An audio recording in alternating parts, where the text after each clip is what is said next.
For people who don't know who Rhys is, you're an asshole because you didn't watch the podcast. No, just kidding. Rhys, you want to introduce yourself for people who don't know you, which is weird if they still don't, but Yeah, I'd say I'm a bubble player for STG, which is their short streaky gaming. It's a team in North America. I'd say we're like on the lower end of the bubble scene, but been working my way up for a while. People who have known me for a while in the community know that, I used to be like a rank grinder, top 100 a lot, and now I'm kind of starting to try and work my way to the pro scene, or trying to. So, yeah, that's kind of where I'm from. how's that going? And by the way, YT. Hmm? So yeah, I live in the U.S. Yeah, Live in Colorado. he's an NA player. Yes, sir. How's the bubble scene treating you? It's fun. It's like, if you've never, like if you're a high ranked player, if you're like high SSL, and then you transition into playing like bubble players, oh, it's so much more fun. Just doing scrims and stuff, and getting in like good games all the time is really fun. So, It's just the consistency of yeah, the matches, I've isn't it? enjoyed it a lot. Yeah. Really like the biggest thing and like what we'll end up looking at today between like differences in like skill levels of top players is really like just it's little things. We'll talk about it's how you control the ball under pressure, it's possession. I mean, there's a lot of it, but yeah. But like if you're asking like have people been nice to me or, things like that. So far so good. Um and also too, like if you're like a rank B player or whatever trying to like get on a good team and like you are trying to get good scrims or whatever so you can improve it's kind of funny because people always talk about like getting egoed for scrims uh, but I do kind of like like the POV from a bubble player is like if you have the opportunity to scrim like a rank X or rank A team, right, and then a rank B plus team asks you for a scrim, um, why like it just makes more sense to fill that hour with a team that's just that's more likely to be better, if that makes sense. Yeah, of So course. that's not like you're egoing, like it's more just like you're trying to do what's best for the improvement. So I mean, that's like a perspective that doesn't get showed a lot. So I just kind of wanted to talk about that too. No, but like I'm sure some people think that way, but if you're genuinely interested in getting a little bit serious in Rocket League or any other esports, like that makes total fucking sense. You just got to picture it from their POV. If I'm in, Yeah. like you said, rank X or I'm a pro team or like a high bubble team, I'm not gonna sit there and like scrim people that are not as good as us because like what the fuck do I get out of it? hmm hmm It makes And even if sense, you but yeah, And even if you do get beat by like, because that's just happened, even if you do get beat by a team that's worse than you, unless that team that like is quote unquote worse than you, like has those results consistently all the time, you're still not going to give them that level of respect, if that makes sense. yeah, Because again, like they might be peaking that one day. So, you know, like it might have been good to scrim them on that one day, but what about the rest of the week? You just don't know. yeah, yeah. It's different. But yeah, this first replay is between RGB and Vibrance. Vibrance is a newer team in NA. Hmm. But they've made main stage for their regional 2 and regional 3. Okay. So they're starting to work their way up there. RGB, I think they made main stage this last time. Regional 2 Is or it I'm pretty sure it's RGB or regional. RBG? RBG, right? Oh yeah, it is RBG, sorry. Yeah. Okay. And I was just making But sure. yeah, yeah, my bad. Um Actually, no, this isn't the first thing I wanted to go over, actually. Let's go over Shopify Rebellion versus Vibrance, the first one. Of course. It makes more sense if we kind of go in order. So let me quickly explain to chat what today's deal actually is. So Rhys proposed a really great idea, and he's like, "Hey, why don't we just like you and me, we go over some pro players, bubble players, and we just like try to compare them, and we break down and just give a little bit of insight that most people don't really get to see." And I am gonna be as respectful as possible because these guys are playing at a very high level, and in my opinion, that always deserves a little bit of respect. But that is not gonna stop me from talking shit if it happens. If something stupid happens. Rhys is probably gonna be the one that's gonna cover most of it, or we'll just like hand each other off. This is just a first time thing we're doing, and based on the reactions that we get in chat, we might, if Rhys has the time, we might do this. Frequently. We can just make this like a segment on a stream once a month or once every 2 months. So just so you guys have an idea of what the fuck's going on. Yeah, Um, totally. Rhys, how do So you for want to do this, with the camera? Do you want to do the director camera or do you want to do something else? uh, let's do player cams. I feel like that'll be better. So if you go to Nexus POE first, I think if you know kind of what happened with Shopify Rebellion, you know that Beast Mode kind of is taking a break from Rocket League, and he was probably like their star on their team. So Rebellion went from being like a pretty consistent main stage team to being a team that's really struggling. So I want to show you Nexus POV because he's I think he was their sub and now he's starting. So someone who's like a little bit lower uh player, kind of like getting used to lobbies like this. So for the like just play like the first 20 seconds or so, and I just want chat to like just pick up things they see him doing. Like, is he controlling the ball well? How much boost does he have? Does he look panicky? Does he look smooth? Just kind of like things like that that Okay. we're gonna kind of just start to look at. All right, sick. Yeah, let's get right into it. So just kind of pay attention to those things he's doing. I'm sorry, I gotta turn down the volume because I can otherwise barely hear you chat. Sorry, but suck it up, deal with it. Okay. I can turn on my mic too if you want. Nah, it's fine. Okay. Let's let it.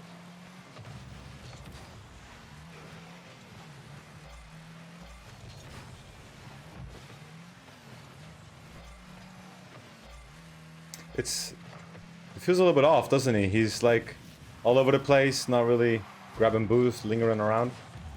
Yeah, like chat. What have you guys seen so far? You can pause it and we'll just see what they have to say, and then I'll kind of talk about what I saw and we'll keep going. It's a bit Tell me interesting. what's up, Simon? Hope you're doing well. Hope the grind's going well, man. Not enough Not flip enough resets. flip. True, not enough flip resets.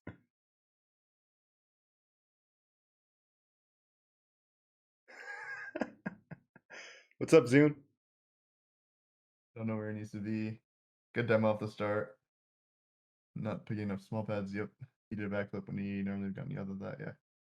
Yeah, I think that's a Yeah, exactly. fairly Like good examination I, of what they I saw. think even just from these first 20 seconds, like you can tell like he's a little bit panicky with how he plays. It's like not super smooth. If you like switch POVs and compared it to like Fifi or someone or Astro right off the kickoff, it's gonna look a lot different, I'd bet. So just a lot smoother, staying slower, making sure his positioning's good, controlling the ball, trying to get 50s, fading out challenges, that kind of thing. Yeah. It just looks a lot more confident when we look at Astro. Yeah, exactly. Yeah. The challenges are a lot better, And it's not like he's moving faster either, chat. It's that he's in a better position most of the time. Oof, what a pass. How much would you say that proper challenges are really gonna start making a difference? Because I always told people that like when people really get good in challenges, you'll notice the difference. And I started to notice people getting better at challenges, starting like Grand Champ 3-ish. Would you say that you can still make a difference if we covered all the nameplates, right? And we had a bunch of people like play a game. Could you be able to differentiate between your average bubble players challenges versus a pros challenges, or would you say that that line is very blurry? I'd say you would be able to tell in the sense that like how like the positioning before they go for the ball, if that makes sense. Right, and also the follow up on it, right? Yeah, because what you're gonna see with pros is, I mean, like their awareness, their ability to know where to be, where everyone else is on the field, is gonna allow their position to be really good. So when they end up going for the ball, it's gonna look very like easy to do. Whereas like a bubble player, like especially when we'll get into the Vibrance versus NRG game, you're gonna see Vibrance is gonna struggle a little bit because they're gonna be a little bit more panicked. So you'll be able to tell then like about how the challenges are and things like that. So I think you'll be able to tell. It might be kind of hard to pick it out at first, but I feel like you would kind of be able to tell, unless it's like not. I don't know. If you're, it depends on the level of the pro as well.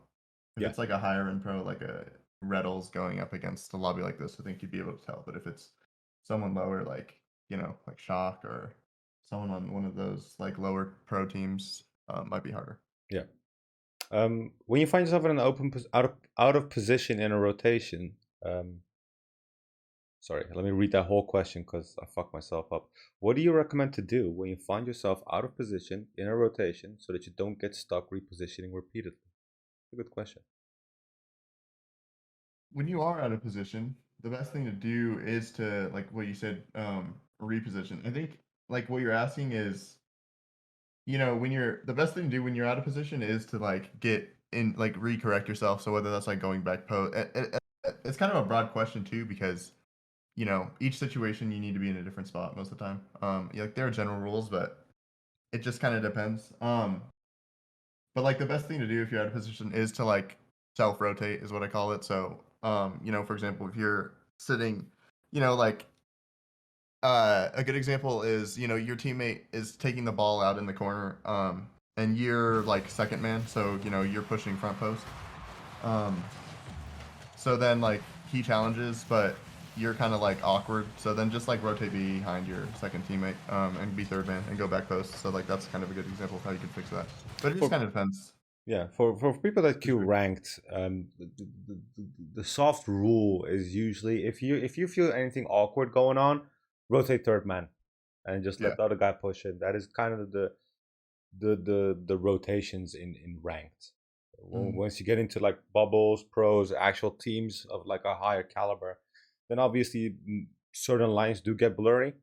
Then you have obviously you got comms, you got handoffs, you got baits. There's a lot of things you can do with being when you're out of position. You can still get value out of it. Obviously, it's not going to be as much of value as you would be in a correct position, but you can still do a lot of things. But for ranked people, I would just suggest, hey, just get back third man. Your teammate will notice what the fuck's going on, and he'll just push out for you.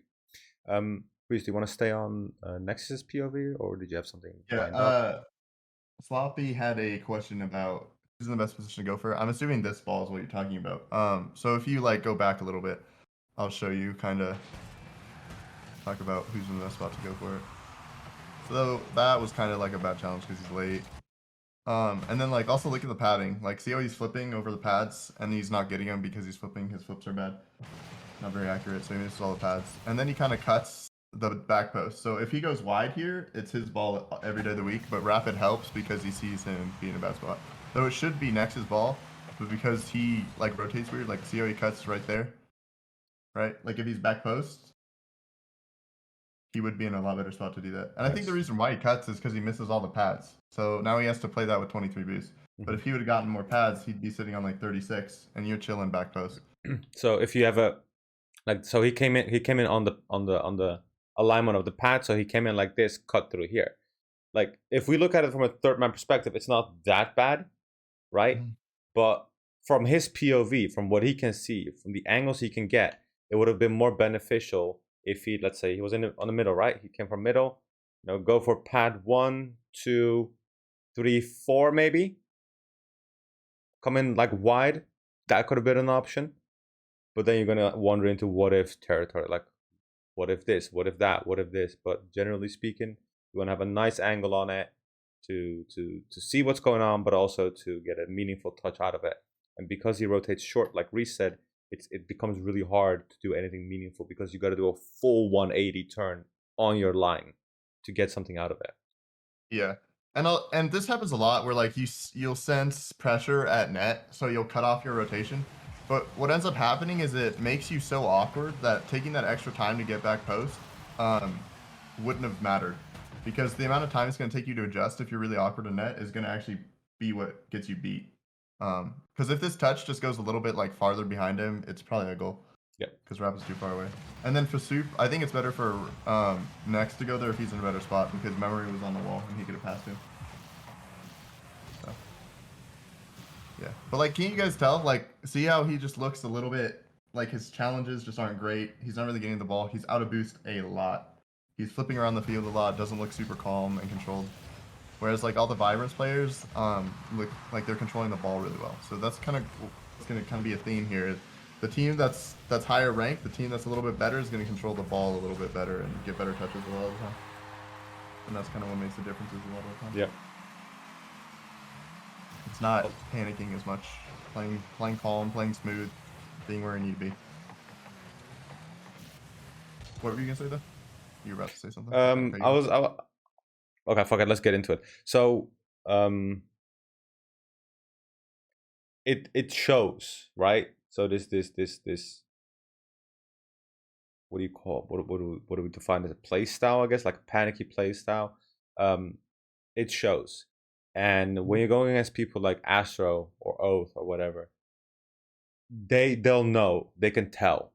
Hey Floyd, they can tell. And if you're against, like, I'm nowhere near the level these guys are, but if I were in their shoes, I'm the type of fucking asshole. I would make use of that. If I notice it, I would make use of that. I would try to stress you out even more.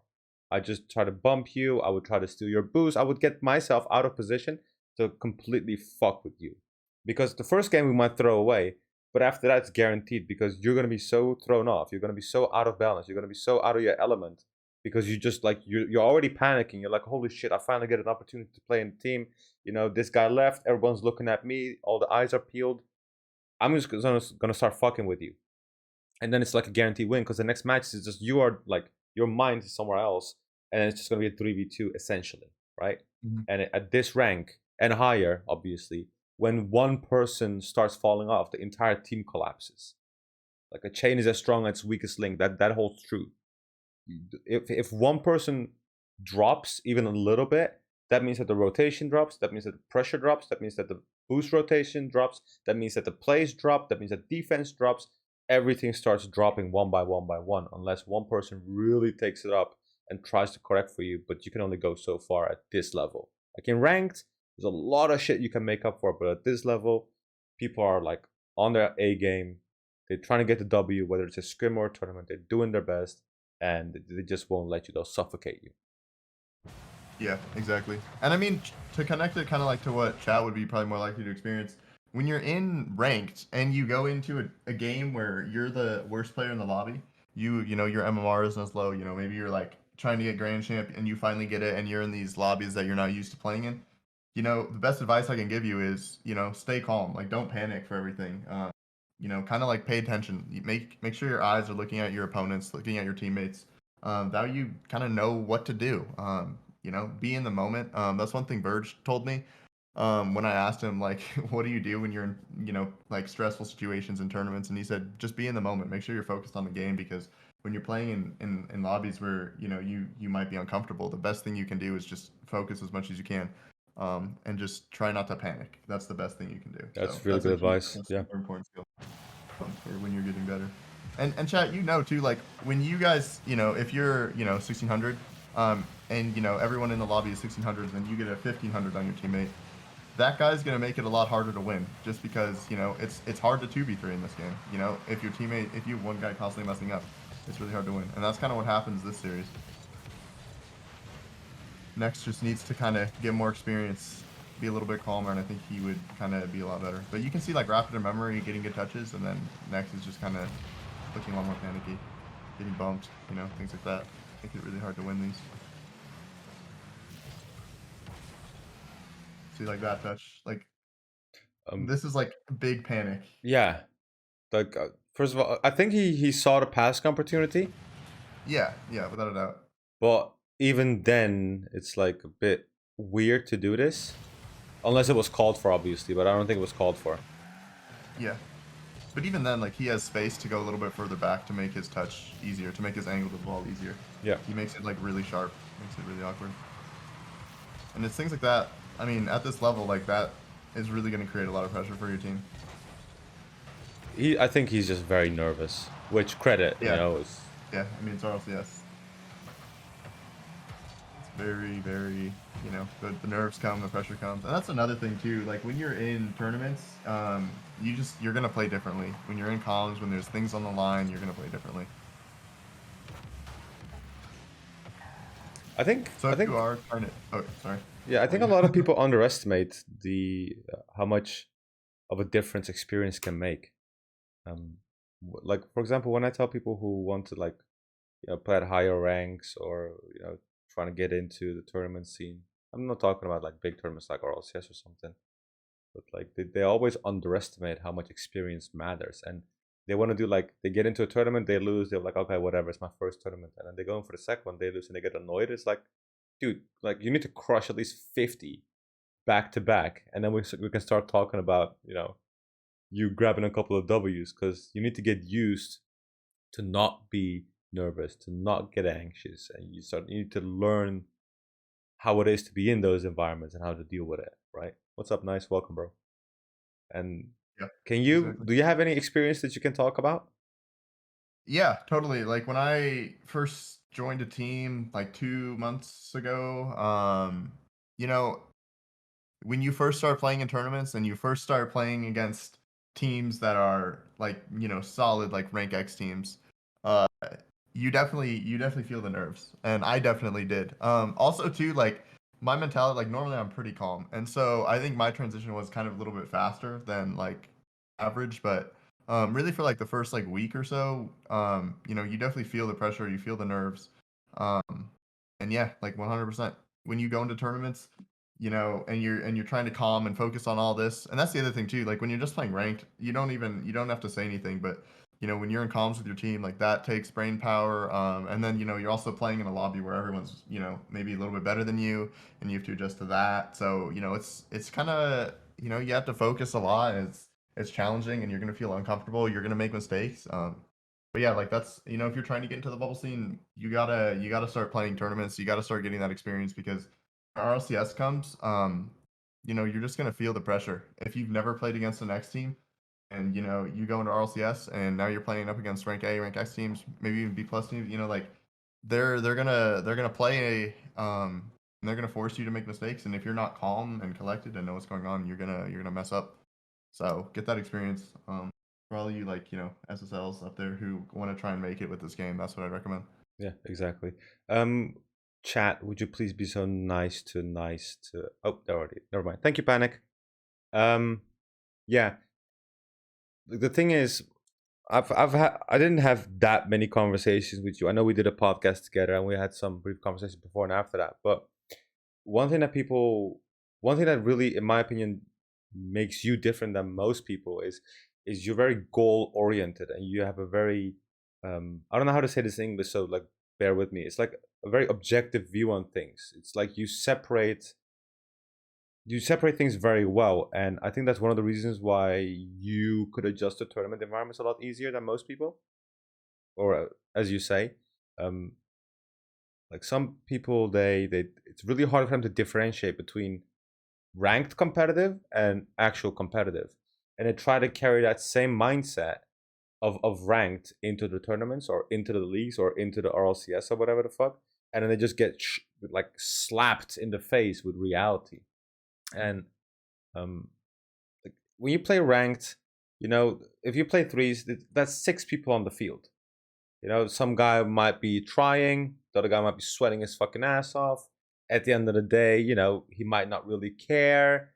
He's like, whatever, he might not have slept. But when you get into tournaments, when you get into scrims, when you get into RLCS, everyone slept well. Everyone's on their A game. Everyone's trying to perform. Like you get the best of the best performance of that person. At least they're trying to, and that's like a huge fucking difference to what ranked is.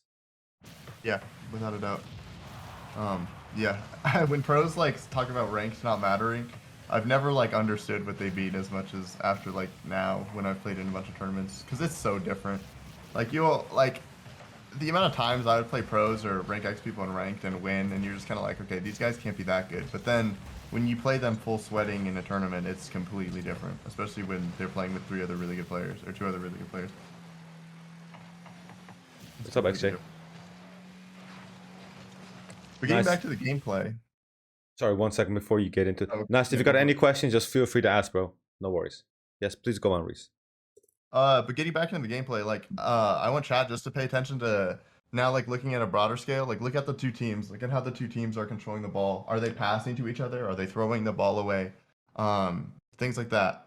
Like, are they in good positions to challenge? Are they just diving at the ball and getting beat? So try and pay attention to that for like the next couple seconds, then we'll talk Let about me it. go back a little bit just so they get a little bit more playroom.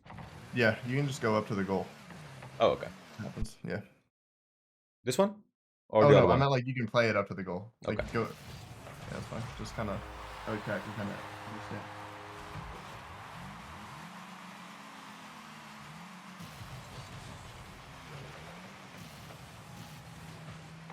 No, nice. Rhys is right now in the bubble scene and is trying to break through. What was the team that you were playing for currently? I play for Short Circuit Gaming. Short Circuit, that's the one. Yep. We're a bubble team in North America.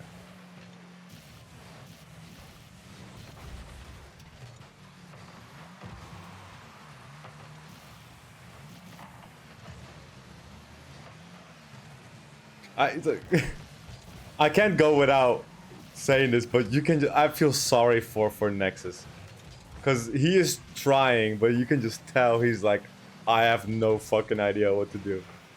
Yeah. I love it. And Rapid and Memory are doing a good job Oh, God, connecting and that's like so good. controlling the ball, but it's just hard. Yeah. Thank you for the follow, nice. There are, things like that happening. That was just You never really bullshit though, know. because I think Yeah. another person in chat was like, he hit that. I was like, yeah.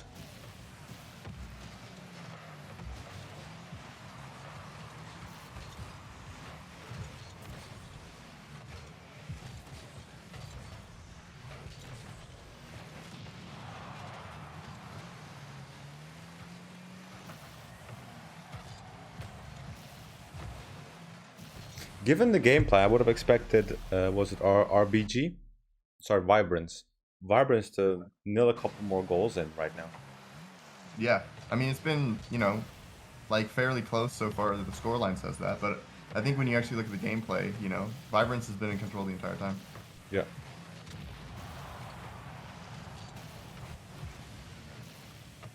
I notice his turns with the handbrake are a little bit wide as well. I think that's just because of the nerves again. Yeah, I mean, like the double commits, like you can tell, like there's just a lot of panic going on with this player.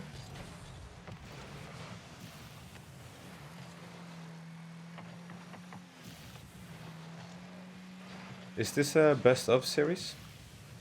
Yeah, this was game 2, I think, in a best of 3, or I think it was best of 5 actually. Vibrance swept, so they went 3-0 in the series, which I mean kind of makes sense. That was sloppy. What the fuck, did you see that? He could have Yeah. gotten a touch. Exactly. But like, see how he's so close to the ball. Like the big thing too, like you'll notice is every time Next tries to go for the ball, he's a little bit too close to where like he just can't get a good 50 or a good touch. Yeah. Because he can't react to what's happening. And see, like there, you might think, okay, well that's a good 50, right? But like, look at Memory's perspective. If you go back and show the goal from Memory's perspective, he sees two teammates jump. Like, why? There's no way he's gonna see like both his teammates are out of the play, and he's getting 50. He's not gonna trust for a good dunk there, and Yeah. then it's a 1v1 either way. Yeah. So, just like things like that. Going for a bad challenge matters. Switch it to like VFeud's perspective or Oath's perspective, and we'll kind of watch it from the other POV. All right. Yeah, this is they're not rank A. These are all rank X players except for Nex. I don't know what he is, but Rapid Memory, I think they're actually rank S. Fifi, Oath and Astro are all rank X though.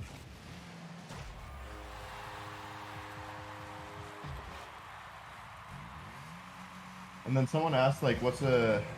Oh yeah, XJ asked, do you have any tips trying to break into the Volve scene? I would say play tournaments. Try and get with a good team. Play tournaments. If you can't like rank up in 6-mans, because I know 6-mans is kind of rough. I had problems with that as well.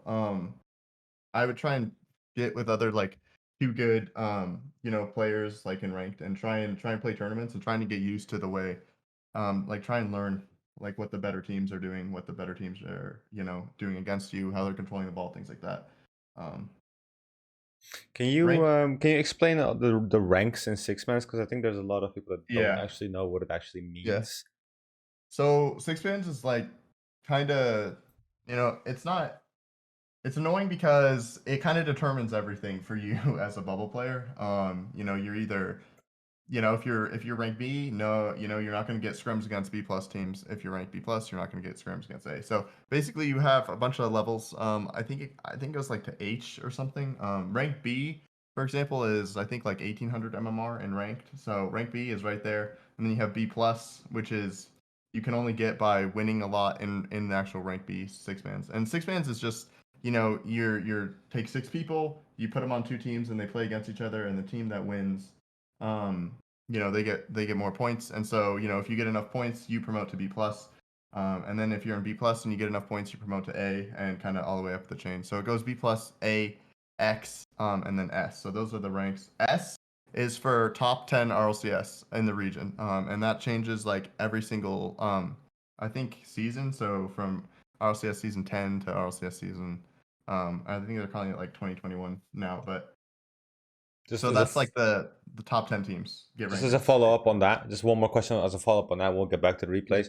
When do you actually earn the respect from the higher ranked players, given those rank? Like, let's say I'm rank A or rank X. Yeah. What is the more respectable one? What is like the really determining one, if there is any? If you get rank, it's really like RLCS results that matter the most.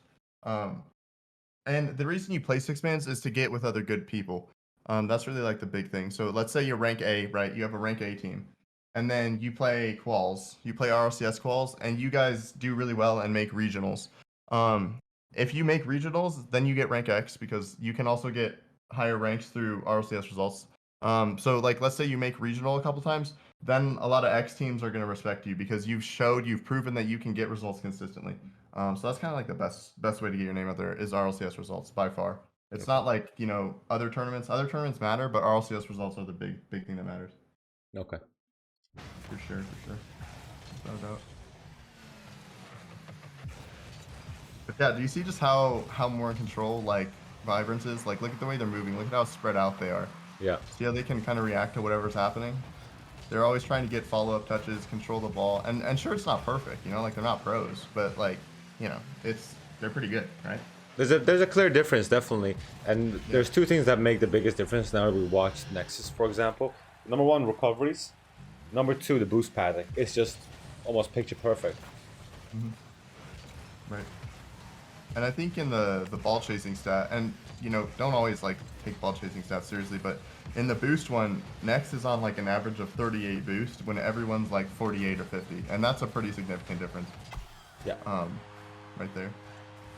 So I mean, if you're out of boost the whole game, it's kind of hard to play. So and that's what happened too. If you're a lower ranked player going into a higher lobby, you're gonna feel like you're out of boost a lot. Whew. That's.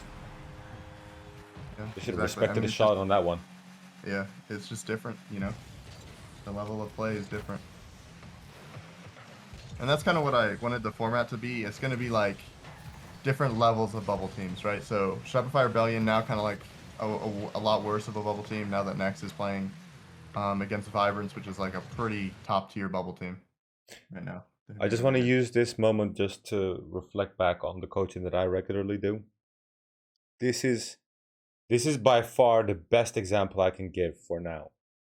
So remember when I tell you guys, like, hey, if the dude with the ball is on the left side of your net, like if you split the field in half, right, vertically by half, and you're here in net, and the guy's on the left side, you want to be on the left side as well with your ass pointing towards the post. And this is the perfect fucking example, because just a second ago, he has no boost, he's low, he wanted to push out, realized it's not a good idea, saw it from the corner of his eye that Mem was coming in, and it just plants his ass against the back post, and it's just ready. So the side that he is more likely to shoot on, because he is coming from our POV from the left, he's most likely going to shoot that to our right. So what do? We put our nose facing that side, because in Rocket League, it's a lot easier to move forward and up than it is to backwards. Because you can't boost, you can only drive backwards or flip backwards. But going forward, you can boost, you can dodge, you can drive. There's a lot of things you can do. So this is a really good example. I'm going to replay it one more time just so you guys see, and then we're going to continue. Yep. See how he's waiting it out? He keeps that momentum by going back and forth. That keeps his momentum. That's different than sitting there and just waiting. If you go back and forth, you can time that with what's happening and use that little bit of momentum. What's up, Bob?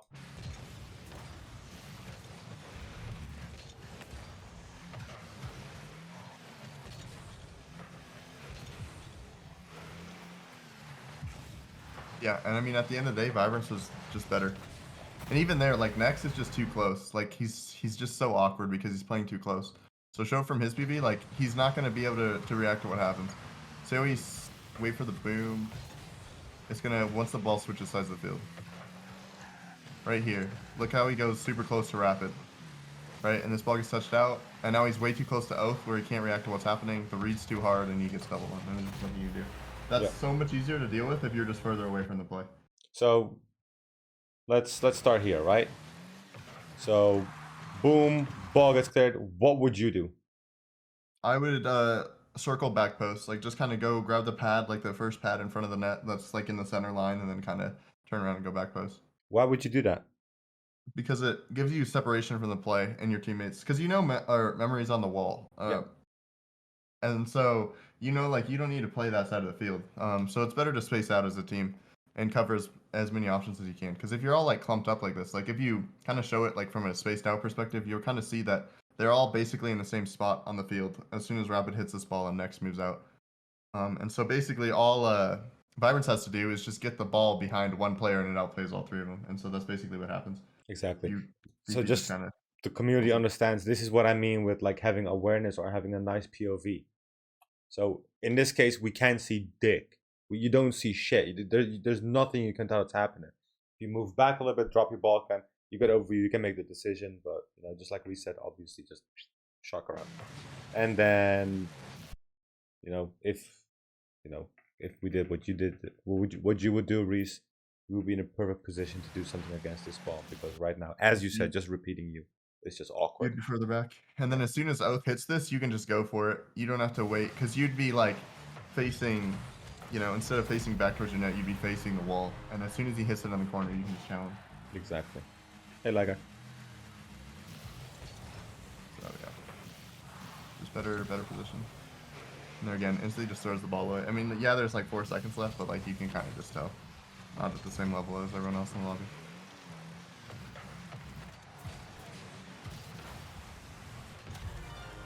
It's a consolation goal.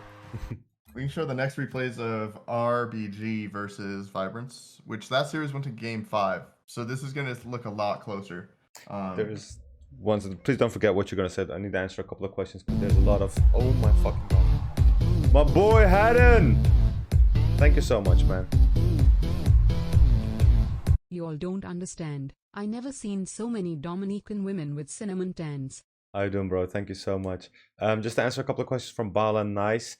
Rhys, you can find out more about him on the podcast that I've did, !podcast. He does his whole story there. For his training regimen, that's on YouTube. You can check that out as well.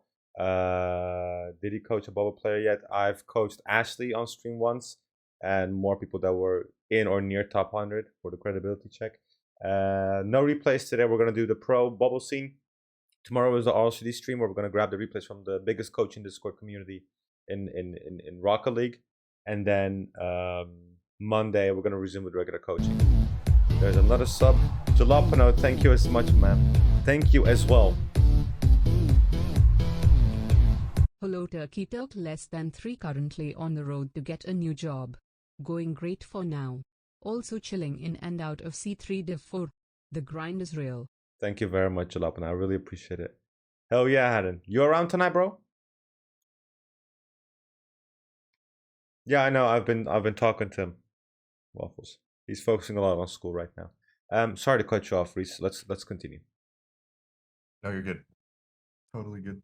You can show kind of anyone's perspective. Okay. But yeah, this is going to look a lot more even. The teams are going to be controlling the ball a lot better, or the other team at least. Vibrance will kind of keep doing what they're doing, but.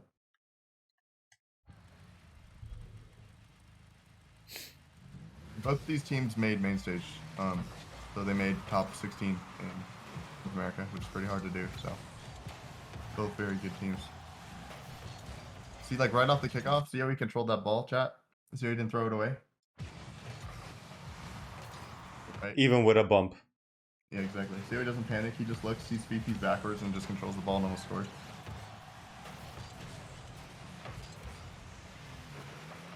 It's those little things.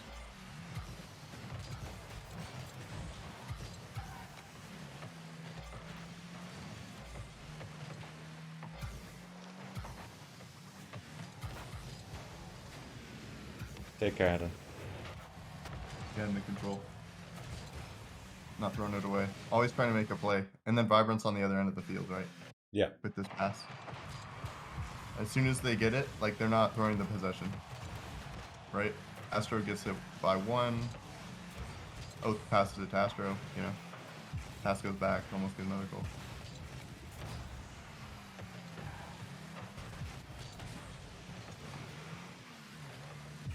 And I think too, if chat wants, we can do the EU bubble scene. I just don't know the teams, so that's the only thing.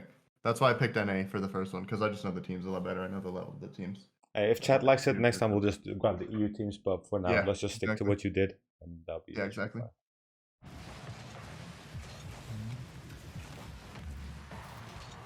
So, what are some things that you're noticing right now, Rhys? As opposed to like what happened last game, RBG's controlling the ball more. They're trying to get more plays, more passing plays. Every touch kind of has an intention, and it's not perfect. Like, don't get me wrong, there are still throwaways. Like Stokely just threw the ball away right there. I think he might have been trying to pass mid, but like he was probably low boost and didn't get a great touch. And see Fifi threw the wall away there too. So it's not perfect, but it's better than what Shopify was doing, and more specifically what Next was doing last series. You can definitely tell there's a lot more head-to-head than the last match, because the last match was definitely a domination. Exactly. Which, you know, again, credit with all due respect, he's recently been in a team first time. So this is sloppy. What is he doing? Yeah, but like that's the other thing too. Like it's not perfect, right? Like they're not pros yet. You know, they're going to be missing pads. Not every touch is going to be good. You know, they're going to throw the ball away from time to time, and like challenges like that are going to happen. It's not perfect play. Let's switch to someone else. Let's go to Fifi. Yeah, if you guys have questions and stuff about gameplay, let's talk about. Let's go over it. How much do you believe in momentum, for example? So let's say you won 2 games, and then it's like a best of 3s. Sorry, best of 5s, and if you win the next one, you win the series. How much do you think that carries a weight? Honestly, if I go up 2-0 in a series, it's kind of scary because you don't want to get reverse swept. But so in all honesty, any team that's gotten reverse swept in like something that matters, like we got reverse swept in our second qual of RLCS to get it knocked out, which was awful. But so you know, like momentum definitely carries a part though. Like if you lose a bunch in a row, it's not good. It's not good at all. So momentum's a big part of the game, without a doubt. Do you think that more people get more complacent when they're 2-0 leading rather than fired up to finish it? I think it might be like you're a little scared you're gonna lose. At least for me, I don't know. Maybe it's just because like I'm not confident enough in closing out series sometimes. But I think you definitely can get complacent though, because if you're up 2 and you lose 1, you know you're all like, you know, everyone on the team's like, oh, it's fine, like we got this. But then, you know, it's basically a best of 3 at that point, and you can lose 2 in a row and lose. So, you know, stuff like that is scary. Do you want to take the next question? That Simon asked, when playing against full set pros, what keeps you calm? That's a good question. I think 2 things. Number 1 is experience, having been there a couple times. Like you kind of know what to expect. And the other thing is like being really focused in the game. That way you're not thinking about how you're actually feeling, and you're just thinking about what's happening in the game. He's fucking lying. He smokes weed. That's what he does. He's fucking lying. Don't listen to him. I actually never smoked weed my whole life, so that's not even. Yeah, I've literally never done that, so that's not true. All right, let's continue. Yeah, let's get into it. All right, and then like at a certain point, just pause it and ask chat what he thinks the player should do. Oh, that's a good one. Okay. Small participation. Yeah. What's up, Meeks?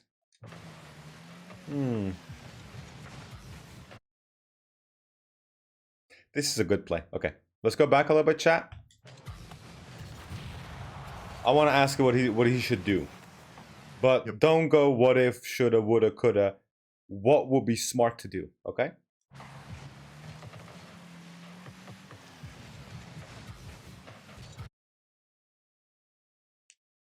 What would this person do before he went up?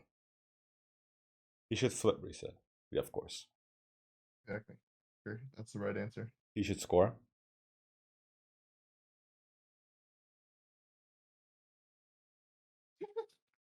Go fast for beat. It's his teammate.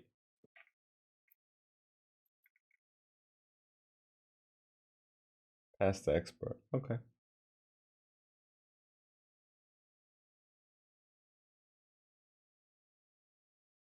its controller down. It's funny. Chat's trolling. Chat's always trolling. My chat is always having a good time. Chat is always trolling. I love it though. So my initial question was gonna be on the moment just before he jumped.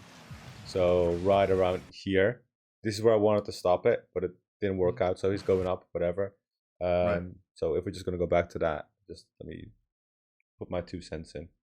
What I would do, just based off that frozen image, I would expect to either push out to be a passing point, and if the ball were to bounce away from the wall, obviously race to the ball. You know, your teammate's not gonna get there.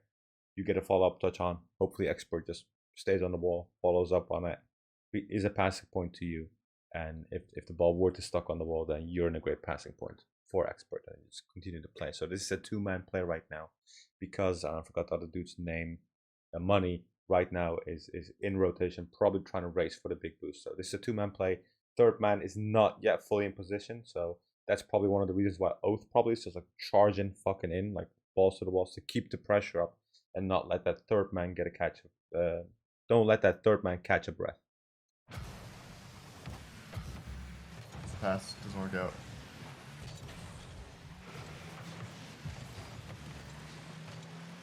So why do you think he cut like behind money there, chat? If they get It's it a little- right, I'm gonna shave my head. It's a little bit. It's a little bit further back. What do you think he cut in there? You might want to show it again. It's kind of hard to pick up, but it's right here. Why do you think he cuts behind money?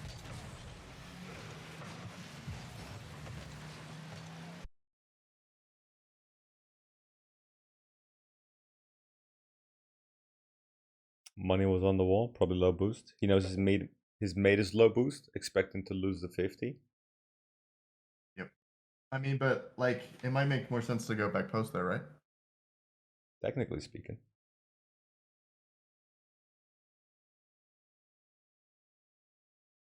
This is fun. This is a lot more. This is cruel almost. I love this. Exactly, Haddon. Yes, higher points. Okay. Do you want to explain it? Sure. I think he cuts. I mean, like Meek said. What's his face? Stokely, I think. Oh no, Expert rotates back. I think he goes for the corner. And so Expert probably calls in comms, and comms are a big part of it. He probably calls like going for boost. And so my guess is Stokely is either gonna play like close second here when he pushes up, or he's gonna go mid, depending on what Expert does. If Expert gets the boost and goes mid, then he'll back off. But if he doesn't, he's gonna push more mid. Yeah, kind of like what he did. So it's really just to fill space. Because like if you go back and show it like just looking at their goal, like not looking at any player cam, you're gonna see space open up in the mid when Expert goes for the boost. So he's just kind of turning to try and fill that. See how the space opens in the mid? Oh, Expert actually stays. Never mind, he didn't go for the boost. So yeah, that's kind of why Stokely didn't go more mid than I was thinking. So yeah, never mind. Yeah, but he's just trying to fill space there. Let's go money. Again, this is where comms come in. Yeah, true. It's also comms. Like that's the other thing. Like with everything I say, like sometimes decision makes more sense just depending on with what the comms were said. So there's kind of a good example of it. It could have been comms that made them do something a little bit different. Yeah. That's like, for example, when I do the higher rank people, right? When they're in a full team, like with FM, for example, yesterday. He probably didn't do it, but if something like that would happen, I'd be like, oh, you should do this, this, and this. If he turns around in chat and he goes, yeah, well, my teammate called this, then it might completely change my perspective on the game as a coach, because I don't have that information. So I don't know what's being called. Like his teammate at that moment might call low boost, and then he might deliberately not do something where from his POV, it would make no fucking sense. But because we don't have that background information, we can make a judgment on that. I'm just basing my coaching off of what I'm seeing and what I'm assuming. That's why I always, when I do higher rank people, again, is why I always try to have a conversation rather than being like, hey, this, and this. You know, there's a lot of variables there. Hey, Lion. Hey, Merc. Welcome, guys. Wasn't dive caused by lack of trust? What do you think, Turk? Go back and play it. Do you think the dive was caused by a lack of trust, or was it a panicky situation, or was the Dive ball by going money? back? Yeah. When he tried to save it, I think. No, Or I don't know. I think it was the dive at net that Lapin was talking about. Not 100% though. Might have been further back. There was like a shot that went on, and I think I don't remember who, but someone jumped in the back of the net with everybody. I think it was maybe right here. Yeah, right here. Oh, here. So the question was, let me see. Yellow. Isn't this dive caused by lack of trust? Let's have a look. Let's see. No, this is not lack of trust. This is pure, and in my opinion, purely based on that export didn't have momentum, was sideways in net, and was trying to do what he can do to the best of his abilities. That's cover back post and anything in front of him.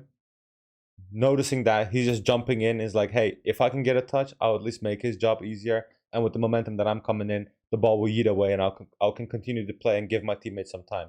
I wouldn't say this is lack of trust. This is actually his awareness kicking in and be like, yo, fuck, I don't know what happened, but my teammate fucked up, or he's just like unlucky, or whatever happened. He might have been bumped. Whatever the fuck the reason is, my teammate's in a shit position. I need to make up for it. He sees that, and as soon as he notices that, he speeds up. Like you can see it as well in his decision making. So here he turns around, you know, sees this touch, and then sees expert, and then this is the moment where he realizes, like exactly when he turns and boosts, it's like, fuck my teammate, and then just like jumps in. Yeah. Why do you guys think expert was awkward? Just leave a pause. Don't play back. I want to see if they were paying attention. Why was expert awkward there, guys? I'm Turkish, but I live in the Netherlands. Nice. Why do you think expert was awkward? Why couldn't expert reach that ball that he should have challenged? Near post rotation. Nope, that's not it. He wasn't near post. Yes, I can speak Dutch. He pushed up too far. Exactly. He pushed up too far. If you show it from expert's POV, he goes a little bit too close, and then he's not able to react to the ball. That's exactly it, Kelly. This is expert POV right now. Yep. Watch, he's going to push too close. This ball's going to come across, and Zero gets too close. Now he can't react to it. That's exactly what happens. If he's just a little bit further back, he gets to that ball, and they're chilling. Okay, why aren't you pro?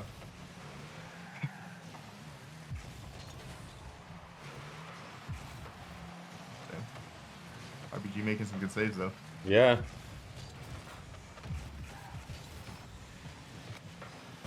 Oh, that should have been a goal. Oh my.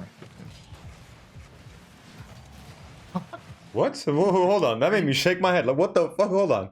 I think there was a miscommunication in VC. Yeah. This probably should have been a goal. Yeah, that should have been a goal. But yeah, like you can tell, like they're bubble teams, right? Like they're gonna make mistakes, right? Woo!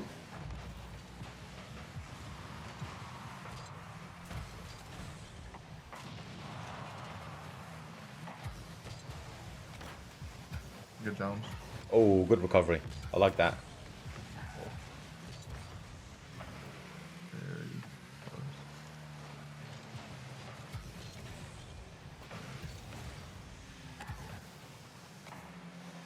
Yeah, do you think that was a good challenge from Stokely right there?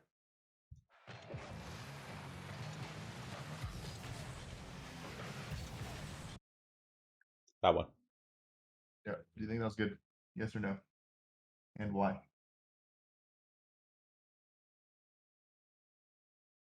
Do you think there's something else he could have done to challenge that? Don't give him time. He had the challenge. Astro commit, but a fake would have been better. There's no one who can follow up. Yep, you're right. No one can follow up, right? So if nobody can follow up, then what are you challenging for, right? Like Astro's still gonna have possession. So I'm an asshole. I didn't even notice that. Sorry, Merc. Thank you for the host, man. I didn't even notice that. I really appreciate that. Mercus, welcome. right, like you see his two teammates, like as he's going for the ball, rotate behind him, and they're not gonna be close enough. So the best thing to do would be like to just drive up and stay close to Astro and just kind of stay in a position where you can like get him to get the ball off when your teammates are ready. So I think even fake challenging here, like it's good, but you wanna make sure like with your fake challenge, you don't go too deep where you can't get back to the ball. God, that's and force so him good. to jump again and force a flip and force the ball off. Exactly. Mercus, thanks for the follow. Welcome, bro. And just to tie in again with what I tell you guys constantly is when you're playing threes, this applies mostly to threes. When you're playing threes, when you're the first man out, so you're the first man in rotation, you're pushing out, and your job is to challenge someone. It isn't a hard necessity for you to get the ball off of him. If you do and you can control it, good. But the person initiating the challenge is just the first step in the challenge. The higher you get, the harder it's going to be to get the ball off of someone. Because, like I always say, Rocket League is a game that favors the aggressor, right? So the attacking team is 1-0 leading, right? Like balance wise. So the person who leads the challenge is the one that is supposed to throw the guy with the ball off a little bit or make him do something that he can't follow up on. And that's what Rhys is implying. Like, hey, if your teammates are far away, like, even if you get the 50 off or if you get the challenge off or whatever the fuck, there is just almost no one. There is no one to follow it up but you. So either you can get the follow up or no one can. And if there's no one to get the follow in, you just put yourself out of position, use your resources, and now your teammates are in a 2v3. So when you challenge someone, make sure to kind of have the awareness or the game sense to know where your teammates are. It's like, okay, if I come in, are they able to follow it up? And if so, okay, good. Then I can stay up or rotate or bump or continue with my shit. But in threes, if you challenge, make sure that someone can follow up in case you don't really get the ball off of him. Exactly. And even if he dunks him, like, no one's gonna be ready for that because his teammates are in the corner. Yep. Right. Like, if he waited a split second longer to challenge, Money would have been able to beat him instead of getting 50. And they could have been on offense instead of defense right here. And again, this is again what I constantly talk about. You got to recognize the pace of the match and you got to play to the pace of the match. Unless you're really dominating, then you can set the pace of the match, right? If you're constantly supersonic, constantly super fast pace, I mentioned this yesterday as well. Like there is something as rotating too quick on kickoffs because you just won't time it well enough with the boost response, for example. This is what I'm talking about. And this is the same thing. He didn't recognize the situation that he was in at that moment. He's like, oh, I see an opportunity to throw my opponent off of the ball. I'm going to do it. He's like, oh, I did the challenge, but my teammates are all the way back. Panic, not saying, like, don't do anything there. He just needs to force a split second later. Give his team a little bit more time to be in position to follow it up. No, Slam. No replays from me today.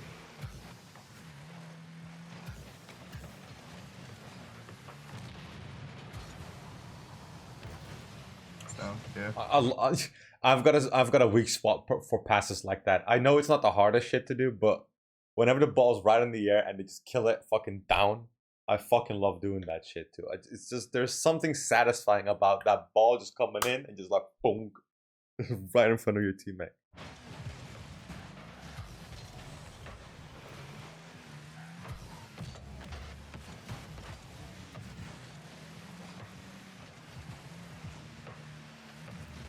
Why do you think Stokely like doesn't push up there? Like you see him, there's a moment where like he thinks he probably could have gone for it and jumped for this ball. Why do you think he doesn't? You can play it back. He means right here. Right here. Why do you think he doesn't stay up and play for that? Can I give him a cheat answer? Yeah, go for it. Can I give him a hint? Go for it. I just did it. Oh, okay. Got it.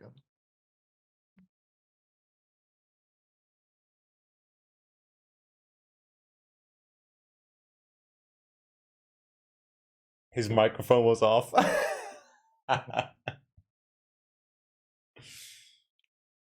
It's two things. Number one is he's not facing forward. Well, he is facing forward, but he doesn't have momentum because he just turned. And the second thing is, like a lot of you mentioned, is that he can't see what's in front of him. So whenever you're blind like this, it's called like blind jumping. You never want to blind jump because you can't see what's in front of you. So if you're ever in a situation like that, just turn back because you can't see what's in front of you. You just don't know what's going to happen. And honestly, like this shouldn't even be a comms thing where like you need comms to figure this out. It's just basically knowing like, okay, the other team is not in our half. They're going to be in their half. And so anything that would happen, they would be ready for it. And so... Exactly. There's always the what if. That's true. I mean, you could, sometimes it works. Sometimes you can go and sometimes it works. But... and then a good pass play. Good goal.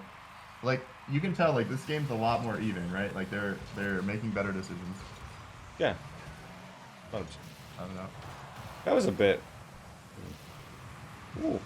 Nah, Fifi, what the fuck? But again, like you definitely see the mistakes. But, why do you think he doesn't go back post there? I keep saying back post, back post. Why doesn't he go back post there?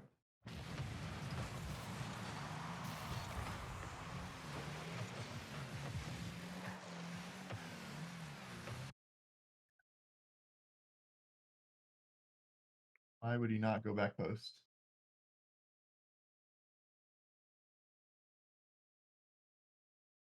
Stro's rotating, in the space of his mate.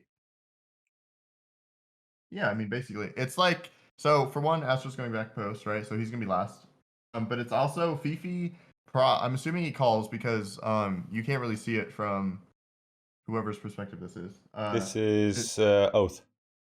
No one's like gonna be on the ball for a second, so he's a free touch. So if Fifi like plays this faster and gets it out mid, it would have been better. But he's just kind of like playing for that often. And also too, Fifi gets dunked here. Like there's really no threat. So yeah, I mean, staying back post is usually like if you're, you know, kind of like the last line of defense, you want to be in the best spot to react to anything that happens. See, chat right now is having a fucking meltdown because again, this is the difference in someone that's playing at a higher level than most people, than almost everyone, right? Because in rank, this is the last fucking thing you should be doing when you're playing threes. Like if I catch anyone this close to a random teammate in threes, I'm gonna snap your fucking keyboard in half. Actually, I can, Callie. I can curse pros. I've done it a couple times. I don't have flip resets either. Who said That's that? the real problem. Was that Jamie again that said that? That's the real problem. Fuck off, not you two. You just learn how to flip reset. I'm telling you. You just learn how to flip reset, speed flip when you're gold.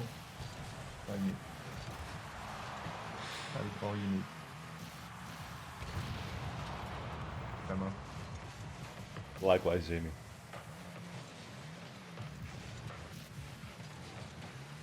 Let's not beat around the bush and just waste everyone's time. This is really unnecessary. Like you said, you kind of gave it away, but we saved this for the last. We wanted to save this as last, but honestly, if you want to like skip bubble, speed flips, you know, quadruple flip resets, fucking what else you got? Somebody said something like about a psycho flick or some shit, whatever the fuck that means. I mean, that's the way you make it, guys. So Yeah. you know. Like yeah, fuck coaching, fuck putting hours into the game, you know, eat shit, don't sleep. Right. Yeah, that's the way to go. Just watch Traps replays. I know he won that freestyle tournament, so just your game comes from there.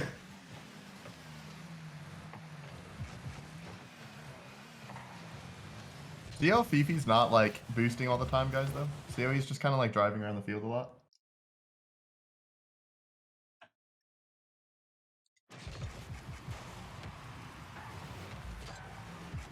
Look at how slow he's playing it.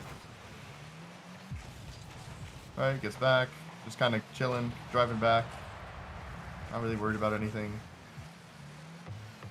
Keeping his momentum. Stays nice and slow. Stays in a good spot. Ooh! I thought they ran out. And then boom, there's the 2v1. So That was actually nice to see. This is a different series, Kelly. series score. This is a series. This is a different series. This was game 2 of a best of 5 between RBG and Vibrance. So it's a lot closer. Fuck. That comment moved away. I can't shamelessly plug myself on my own stream anymore. Fuck. Get Turk Patreon, go pro, easy. That's I need that. Yeah, I mean basically that too. Yeah. I need that in my life. Okay, let's take a 2-minute break. I'm gonna hide under the desk, and then chat can just talk shit like they always do. There you go. There's the plug. There. Nice. Chat, if you guys got questions, ask them. This is kind of like a good internet, not like gameplay stuff. If you just have like general questions about ranked or whatever, Yeah, ask. I'll try and answer. Go for it. Okay, here's the thing. If you guys have a question for Rhys, I'll answer it, and if you guys have a question for me, he'll answer it. Turk, how much money you got? He's loaded. He's way too rich. He just does this to be nice. I win more games on blue team, honestly. That's yeah. That's well, Rhys actually wins more games on blue team. Yeah. Mendicant, what's up, bro? Good to see you again. 6 months off. Damn. Should I get back into it and find a new rank or hit practice for a while? I mean, depends kind of on what rank you are, like what what's it called? Like what your playstyle is, whether you're like more of a mechanical player or more of a game sense player. If you're more game sense, I'd say like just kind of start grinding ranked again. But if you're the mechanics, probably a good idea to get some ranked in. But either way, if you take 6 months off, I'd definitely be doing some free play, practicing some shots and stuff. What do you think makes top 16 teams sometimes be able to upset top 16 teams? That's a good question. That's a really good question. It's when they play less panicky. Like when you have a top 16 team that plays like nice and calm and relaxed and spread out, and they don't double commit a lot, and they pass the ball to each other and they hold possession, that's how you upset teams. And that's true for anything. When whoever like controls possession controls the game, and whoever panics less and has better positioning wins the game. So if they do that, they can upset top 6 teams. Like some things are just some things are unavoidable as much as you want as good as you want to be, and one of those things is like human nature. Human nature is very ridiculing and hierarchical. How would the fuck you pronounce it? We got layers, right? So when you're in a top 6 team, whether you do it consciously or not, you will still have like some people have that a lot, some people barely any, but everyone will have that little bit of looking down upon, and that will just determine the way you go into those games, right? So like Rhys said, when you're just calm and assertive and just relaxed and just in the moment, and you can put up a fight, that can throw off top 6 teams. Like that can be like, okay, what the fuck's going on? We thought we were gonna have an easier match than this. That can just be like, okay, let's take one step back because these guys are actually being pretty decent. That can throw them off. Like I'm sure everyone in here did it before. Like when you go playing against your friends, or you're like smurfing on a different account or whatever, and you go against people that are significantly lower ranked than you, and you're like, haha, look at these dumbasses. And you get scored on, you're like, okay, hold up a minute. Fuck's going on? That's kind of like the same mindset. Yep, exactly. And whenever we've pulled upsets for my team personally, like it's always been we're just more calm. And that's how better teams are going to play you. They're going to just kind of wait for you to make mistakes. And so if you're that team that doesn't panic and doesn't make mistakes, then it's going to be an even game. Yep. Yeah, kind of like with I think NA is definitely a lot more afraid of big teams than EU is. I mean, I think that's kind of why Vitality kind of got upset. We're like, I don't think that would happen to NRG here. There's definitely that where like bubble teams are a little bit more afraid of big teams in NA. I think that is true. There's definitely a different, I don't necessarily want to say mindset, but definitely a different look up on Rocket League in general and just the higher teams if you compare NA and EU. Because EU is more like we have a way more go fuck yourself attitude than NA does. NA really has that respect or that fear. I don't want to say fear, but that looking up to mentality or approach, I guess, than EU has. EU is a lot more cocky, is a lot more loudmouth. Is that why Turbo's the 4-time? That's probably a good reason. Turbo's very, very calm. If you ever hear his comms, that guy, I mean, it literally looks like he's just in ranked, just chilling when he's in, the biggest of matches. It's really crazy how calm that guy is. Yeah, it's definitely in his character to be that calm. Yeah, you're one of those people as well. You're like really fucking calm. You know what I mean? I mean, from time to time, yeah. No, so I am pretty chill. Yeah.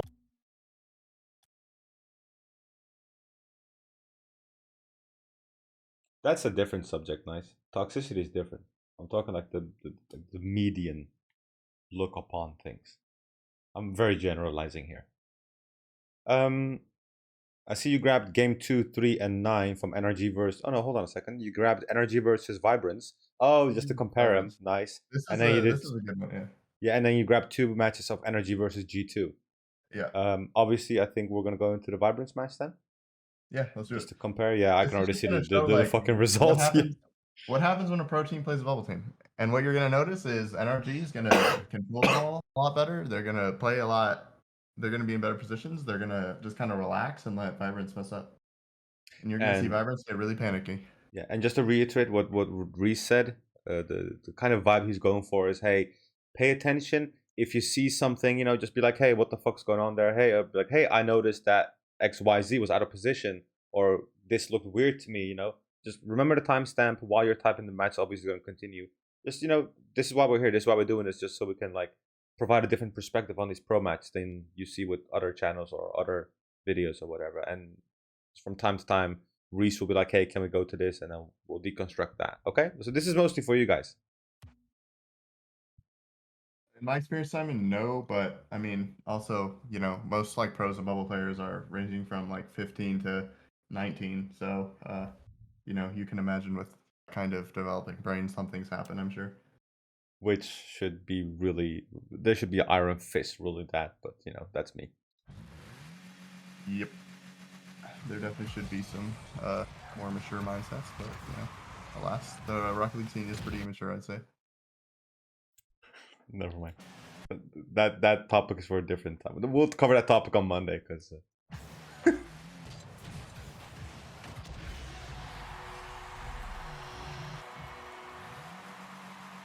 bye-bye, If Jimmy. you like put it on one of Vibrance members' perspectives, you'll just see how panicky it looks too. Of course.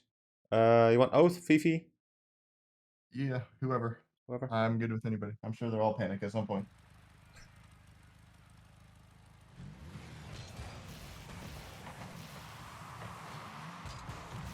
Like right off the bat, see how he boosts upfield instead of just waiting for the play, and now he's a little bit out of position. Right off the bat, like there's the little panic right here. He boosts.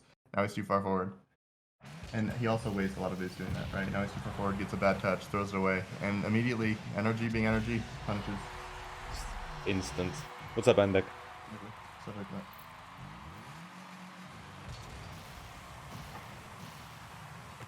Yeah, Daniels. He turns 15 in December. Early December. Yeah, he's really, really good though. Probably going to do top 6 on 18.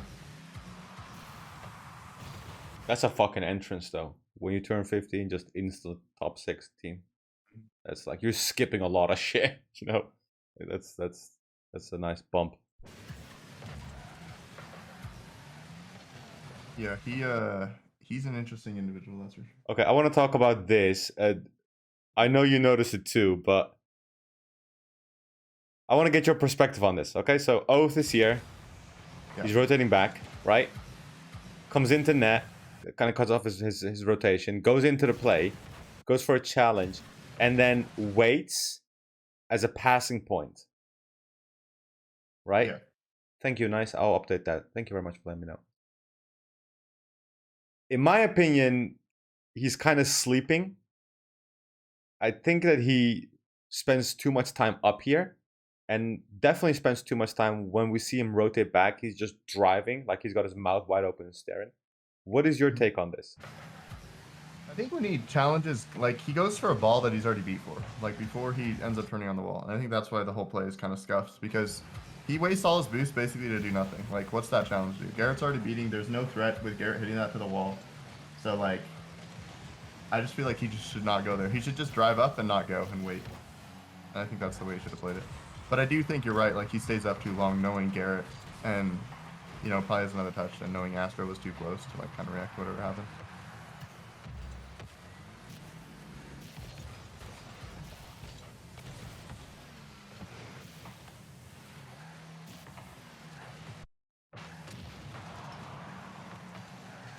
Like, you can tell Vibrance is a little bit more, like, they're trying to play a little bit faster. They're a little bit more panicky with how they're playing. Hold on, this is going to be great. Because he got caught. Oh, that's unlucky. Yeah, he got caught. Yeah, there you go. I knew it. As soon as I saw the ball go, I was like, he's going to get caught. What's up, Sky? Yeah, pros are going to hit those every single time. It's crazy, too. Like, the difference between playing pros in ranked and in, like, a real setting is just so different. Like, it's hard to get that point across because I keep saying that, but people, like, it's a little bit of a confidence booster as well, right? To tell yourself that you beat a pro in ranked is like, yeah, that guy probably had his finger up his ass the entire time. He's just Yeah, exactly. probably just looking at chat the entire time. He doesn't really, it's just show. Yeah, exactly. When pros sweat, it's interesting. That's for sure. That's a good question. Do you wanna get that question from Dirty One? You practice pros as well. No, we do not get scrims against pros. Not at all. They definitely like, and kind of what I talked about in the beginning of the stream. Why would a pro team scrim like a low bubble team? You know what I mean? It makes no sense for them. It's just kind of a waste of time. When they can get a scrim against like a, SSG, and NV, a phase, why would they bother to scrim us? And sure, like on our peak day, yeah, we might be able to beat them, but like, why would they do that when they're just can get a way more consistent game against a better team? It's not necessarily like they're egoing us, but it's more like they're just doing what makes the most sense for their team. Yeah, and I think there's a lot of respect that's missing in those situations because people are very and feel very entitled to certain things, and I don't think people look at it from other people's perspective enough. Yeah. It's like, what would you do in that situation? Are you really gonna spend your time on a low bubble team? Like, no, you don't. Don't bullshit yourself. You're not gonna do that. How confident am I that I'll get into the pro scene? How much luck is involved? There's definitely a bit of luck. I won't even lie. Like even with how you get placed in RLCS pools and seeding and that kind of thing. How confident am I? Pretty confident. I mean, I kind of just have the mentality where like I don't know how long it's gonna take, but I'm just gonna keep going for it, and whatever happens, happens. So I feel like you can only get unlucky for so long. Like eventually, some things are gonna go my way, and I feel like I'll get my break. And I feel like I've also been putting in the work long enough where when I get my break, I'll be able to make it. But who knows? Could be wrong. You never know what's gonna happen. Something could happen too. But like in my own life, where like I just don't have the opportunity I do anymore. So there's that. Makes sense. But is there any benefit to for them practicing with you? Not really. Like from their POV, like can you imagine like why would NRG want to scrim us? Like they're not going to gain anything from that. So no, it doesn't make any sense. It's kind of. I don't think they get any benefit from it. Yeah, so it's kind of like what. It would benefit us a lot. That'd be great. Like we got NRG scrims, that'd be awesome for our improvement. But it wouldn't help them at all. Yeah. It's the same thing that I joke around with that one guy who was asking me to send all my scenes and the softwares that I use and whatever so he could do coaching as well. Is like, why would you create competition? You know what I mean? It's like, why would I feed a little plant that's going to grow into a tree that's going to overshadow me? Right? That makes no sense. Like, why would I invest my time into someone else while I'm not getting anything out of it? If it's mutual, then sure, it makes sense. But if there's such a big difference in skill or consistency or calmness or whatever, or experience, whatever the fuck, it's not very mutual. It's very one-sided, and it's just up to their generosity and their time and their schedule if they should be doing that with you. It's I wouldn't say it's an honor if you get to play against them, but it will be good experience for sure. Yeah. Again, one-sided though. Just have to get in the pro scene when you're on top 100. In NA, not really, unless you're like number 1 in everything. I think in EU it matters a little bit more though, just because 6-mans aren't as big. But in NA, not really. Hey, Future. Chad, have you guys noticed like the difference in how NRG is just controlling the ball? NRG just looks a lot more calm. They're spaced out. They're controlling the ball really well. Whereas like Vibrance is kind of, they're out of boost a lot more. They're kind of throwing the ball away. Not really doing anything. NRG's kind of like letting them mess up and taking possession and then making a play out of it every time. Hey, Shadow.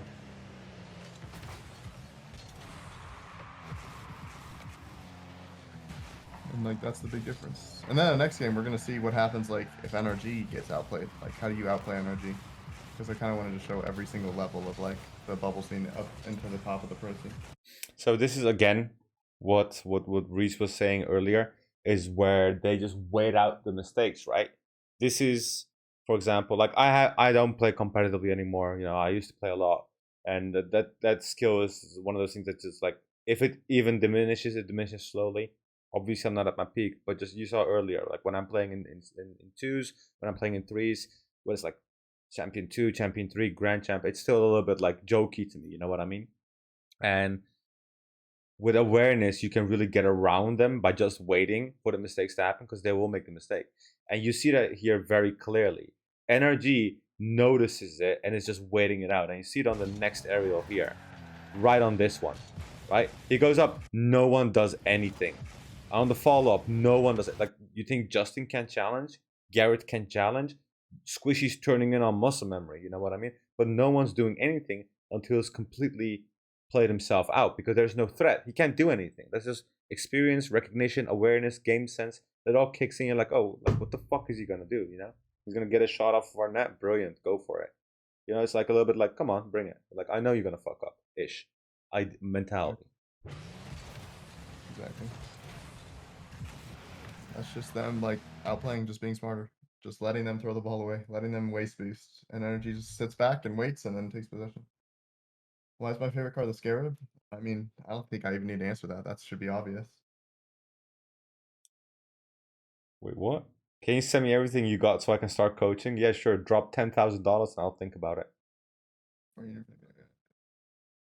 What's up, Pharma? As applicable for my university course, we had to do a mentality test for when we finish the course, and it's basically to rank the students, and the higher ranked students get their first choice of job placement.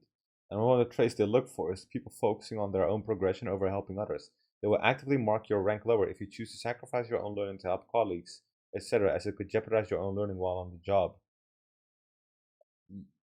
I don't know what your opinion on this is, Rhys, but me, I am very much swayed in the direction of being a little bit more selfish than is deemed the norm. And I don't mean this in a toxic way where I bring other people down, but my idea is always like, if I'm doing okay, then sure, I'll help people out. But if I am on a very linear path or almost a downwards path, then no, I'm hungry. I'm a savage. I'm going to get mine. I don't give a fuck about anyone else. I won't bring others down, but I don't give a fuck. What is your opinion on that, Rhys? I don't know. I feel like that's just like a very like not what you said, but like what Pharma said with, you know, just like that it's kind of like an attitude, and it's something like America does a lot, especially like it's a societal thing we do, just to like not really help anybody else out along the way, like not share your secrets, not share, you know, what you're doing, what's working for you, because you're scared that they're gonna like take it over. But I don't know, I don't really have that. Like, I've shared my entire training regime with you guys. I've shared my entire, like, how I do things, the way I think, the way I play the game, like stuff like that. And part of it, one reason is like, I know that 99% of people who see that are not going to do anything with it, and they're not going to work as hard as me to like be at a point where they can like compete with me on that. And the second thing is like, you know, it just doesn't bother me. I like helping people. I like having people come up with me. So that's like, when I say things, they're as accurate to what I know. They're as truthful as what I know. And I think long term, that makes people like you more. That makes people follow you more, and that makes people like want to be around you more, because you know that like you're being honest and you're not just being some person just trying to like, you know, use them for content or whatever. So yeah, that's just kind of my POV on it. Exactly. And I am inclined to agree with Panic. I was just trying to get my point across. Like, just because you help someone out doesn't mean that you're not getting anything from it, obviously. Like my coaching is a perfect example. A couple of weeks ago, maybe a couple of months ago, someone will tuned into the stream, and in chat he said, hey, like, do you get anything from coaching? Like, do you learn anything from coaching? I'm like, yeah, of course. Like, you can't not learn. It's impossible. You will always pick up on something. Like, do you think I was as good as a coach as I was day one? Of course fucking not. You know what I mean? Like, there were moments before I streamed I was just talking out of my fucking ass, and it just made sense to me, and then it worked. I had no arguments for what I said, but I knew it, but I had no arguments for it. I was just talking out of my ass, and it worked. But I'm still learning. I'm still, you know, picking up shit. So yeah. Let's continue. Like, throws the ball away instead of getting a 50. Justin's probably gonna pass mid unless he gets boned. Like, NRG just always hits it to each other, keeps possession. Vibrance just has too low boost a lot of the time. Their touches just aren't really threatening at all. You know, like it's hard to 1v3 NRG. Like, what's Oath gonna do with that? You know, just things like that. Hey, It's those little differences. This is an interesting touch. I want to see this from Oath's perspective. Like he can just like the best thing to do there is just catch that and just take control. Yeah. But you know, when you're playing NRG, obviously, it gets a little scary sometimes. But like even those challenges, like they're just diving at the ball. It's not really anything's coming out of it.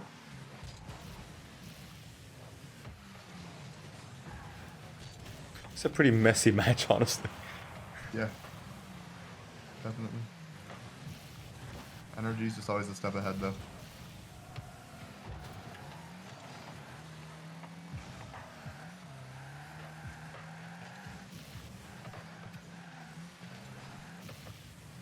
I love chat.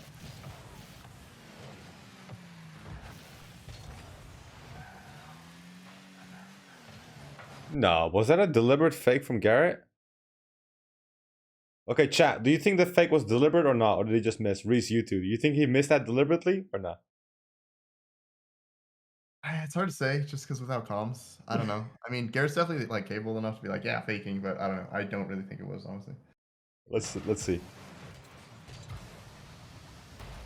He was bumping him. Oh, yeah, he wasn't even going for the ball. He was just bumping him. Bro, that's this guy's on another level. Garrett is fucking crazy, bro. He is fucking nuts. You can't not respect that. Boom. This was just going for the bump. Beauty. Do you want to stay on energy or do you want to go back to Vibrance? No, we can watch NRG. All Good with NRG. Fanboy over Squishy. You know. Uh-oh. See? Turkers. Told you guys. Failed out. Yeah, and even still, like, it's not like Vibrance is that much worse. It's just NRG's just that, like, just that little bit better. They seem very dominant, very assertive. Yeah. And I mean, NRG does this to every team they play, basically. So, you know, like, it's kind of how it goes. Like, look at Squishy. Just, like, literally stops. Like, doesn't care. Just literally just stops on the field. It's like, okay. And that's another thing to talk about, too. Like, the confidence, knowing you're NRG, like, knowing, you know, you're this good, you're the best team in NA, just kind of gives you that, you know, mindset to just be like, okay, just mess up, we'll take care of everything else. It's confidence. It's, you know, the way you carry yourself going into these matches. Like, obviously these guys got something to be proud of. They got something to just like put their backs against, you know. Like you said, it helps. It really fucking helps. Yeah, without a doubt. And just like that, you know, clean 3-0. And that's all you need to do. It doesn't need to be flashy. It doesn't need to be 7-1. It just, you know, just got to be that little bit better to where you get like 1 or 2 goals a game. And that's really all you need to win against a lot of these good teams.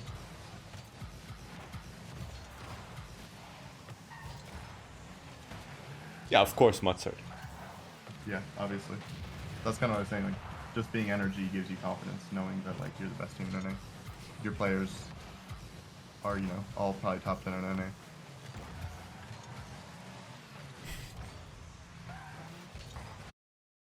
I love that last bit. They're like, ah, fuck you guys. Yeah, I mean, exactly. Like, that's just the mentality better teams are going to have when they play you. They're just going to let you mess up every single time. Now, in ranked, I don't know what it's like. I don't think they do that because in ranked, it's a little different. But in ranked, like, if you are playing in a higher level lobby, just try and slow down and calm down a little bit. Do you want to grab the W or do you want to grab the loss first? No, do the one where NRG gets smacked.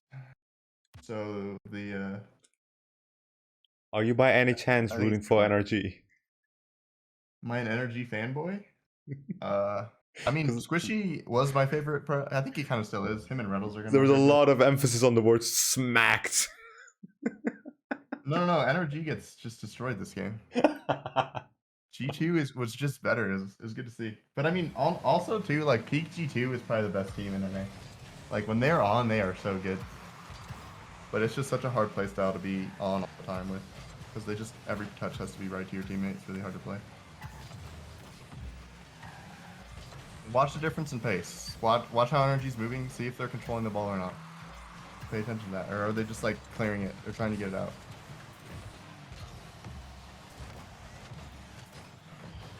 See, this is something I quickly want to talk about. That you saw the challenges that just happened, chat. That I like to describe those as confidence destroyers, because that's a challenge that isn't really beneficial, but it's not something you expect. And when it comes in, you're like, "Holy fuck, they were ready for that." It makes you like stop for a second, like, "Holy shit!"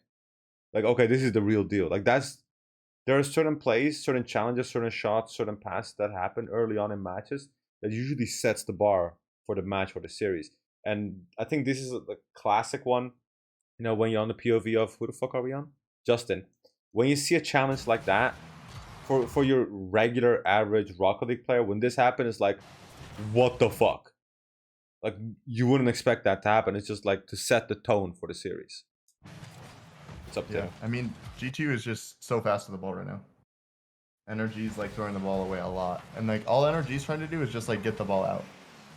Like this whole time, they've just been under pressure. They're not really making, like even there, Justin thinks he's getting challenged. So he throws the ball away.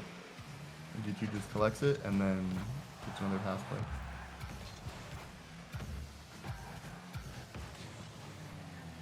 And Chicago just a really, really good shot. I mean, that's just insane. I mean, you could say Squishy pushes up too far and Garrett turns the wrong way, but like, yeah, peak G2 is peak G2. But to answer that question earlier about who do I think is going to win Worlds, that's tough. Just because we haven't seen LAN in so long, you know, like we don't know how a lot of these newer pro players are going to play. I think NRG is probably a favorite. I think Dig could be really good. I think BDS. BDS could be good, but it just depends on how they play on LAN. Vitality is probably always going to be good if they end up making Sweden. Not Sweden, but Worlds. NB could be good. Yeah, these are playing on top right now.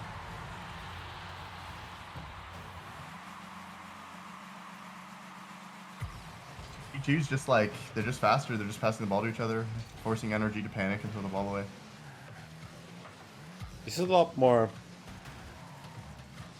synchronized, you know, like everyone's on the same wavelength. These like JNAP's just cut off Chicago, which is a bit weird. I don't know why he did that, but you can definitely tell that there's a little bit of a better synergy going on with G2. Well, actually, I want to see that again. Why did he do that?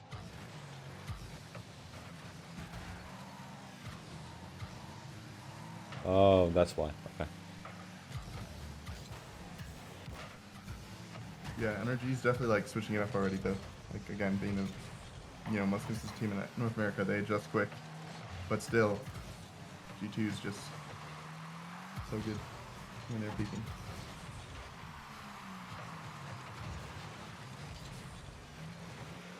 If you get smacked by a team like FaZe, I mean, FaZe is really good. Like FaZe is a good team. They kind of, I don't know what happened last regional. Well, they kind of like, they had to play like a lot of good teams to get out, and it didn't end up going their way. But I mean, also like with competitive Rocket League, a lot of teams can beat any team, but NRG's just kind of been the most consistent, so you're always gonna have that confidence. And I think I don't think they're. Go ahead. Oh, I was just gonna say, I don't think your confidence is gonna drop a little bit if you lose one series. Then like the whole year, the whole like 2 years, you've just been dominating the region. I think that there's a little bit of a, I don't want to say prejudice, but there's a little bit of a bias against new teams. Like just because that name is new in the Rocket League scene, if you look at the players, you know what I mean? Like the players make the team. So when you got decent players in that team, obviously they're gonna do a lot better. And as far as I know, FaZe and other esports is pretty successful, right? In Call of Duty and shit, they like got millionaires and stuff. No, the FaZe clan or whatever, and like they got money to throw. You know what I mean? They can just smack down a briefcase full of money, be like, "Yo, we want you in our team." You know? Yeah, They exactly. can just do that. At the end of the day, as long as you get to play in the pro scene, after that, the team that throws the most money is the team you're gonna play for most of the time. Not always. Obviously, there's some team chemistry, working together and shit. But no, if I if you're 17, if you're 18, and I throw down $500,000, and I ask you to come to whatever team, you're gonna say no to that? I doubt it. You know what I mean? Like that's life-changing money. Plus all the benefits, commercials, sponsors. Like there's very few people that's gonna be like, ah, no, I like my friends. I'd be like, all right, bro, I'm coming. Like we there. Like I'm on my way right now. Like you know what I mean? But it varies from person to person.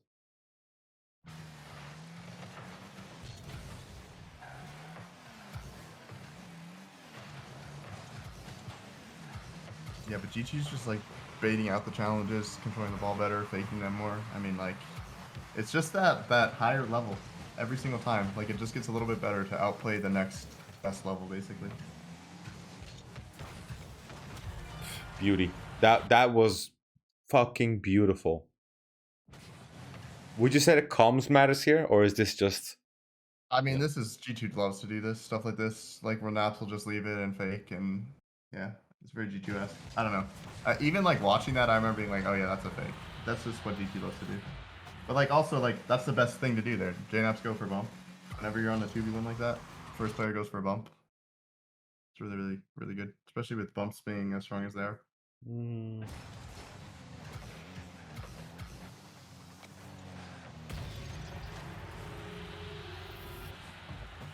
Like, sure, NRG scores, but like, who's been in control the whole game? You know, Yeah, it's been G2 without a doubt.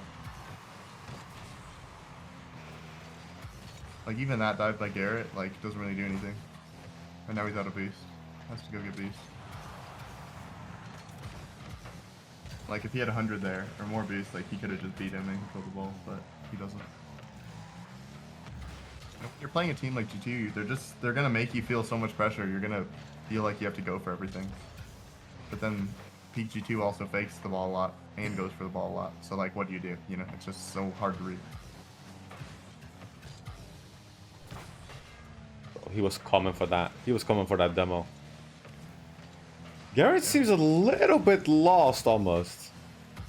Yeah, he does exactly. And that's very un-Garrett like. Like I've been trying to switch, but he seems very lost. Like here we had like the brief 10-15 seconds of him not having boost and be like a little bit back, like whatever. And then after this, it's like he's constantly in the middle. So if this is like their half, he's constantly like hovering around here and just doing like sharks. He's not really doing much, and I think he's trying to find his groove. Yeah, it's hard because he doesn't have boost. So like he's trying to play for things he can't really get to when it's better just to like rotate out. Makes it really, really hard. Here a little bit of awkwardness with Squishy. Yeah. And then this one, like what the fuck do you do here? Yeah. Exactly. And again, like that's the pressure they feel. They feel like they have to challenge everything.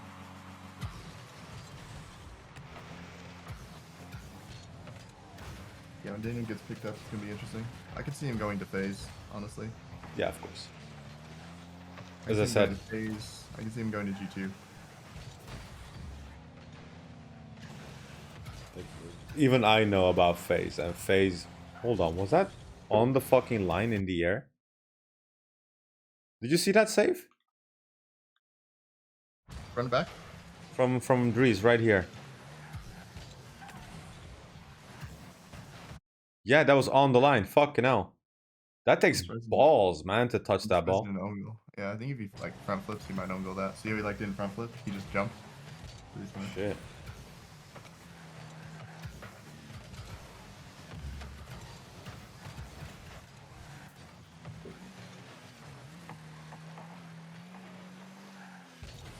So, I'll ask a question for chat. Rhys, are there, when pro teams go into a match, is there one strategy that they have and implement, or do they have like a main strategy and a couple of backup, and they can just like call that? Is that for chat or me? Because you said that's for you. Okay. I'd say like they probably go in with a game plan. From like my experience, that's usually what happens, and then they adjust based on what the other team's doing. It's all about adjusting and countering. You're never going to play the same way the whole series. No, I haven't seen it.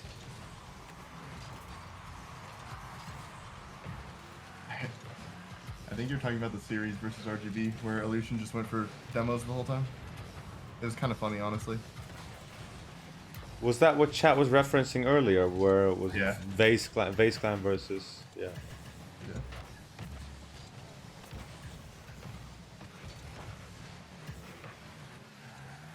He had so many demos, it was crazy. And then it was funny, later on in the day, FaZe didn't make top 8. So yeah, I mean, they kind of trolled a little bit. I mean, they won that series, but then like they weren't able to beat the other team. So That's some disrespect though, bro. Like yeah, that is true. Big disrespect, no doubt.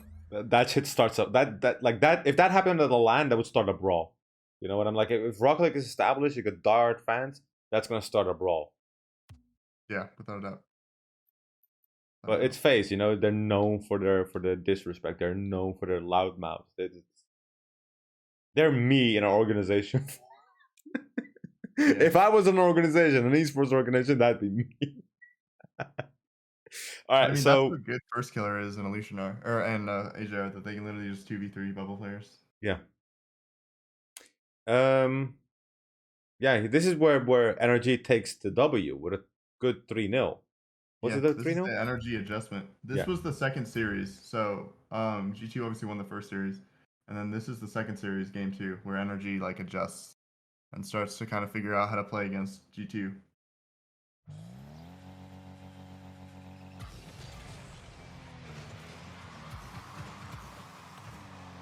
Yeah, true. Rockin'.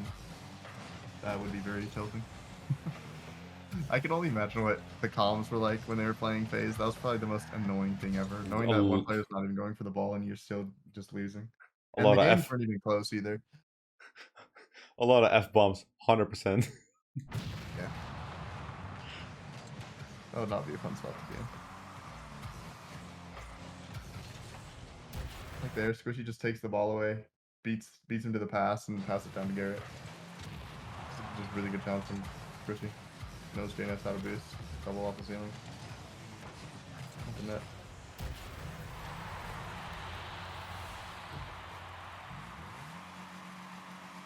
I'm dead.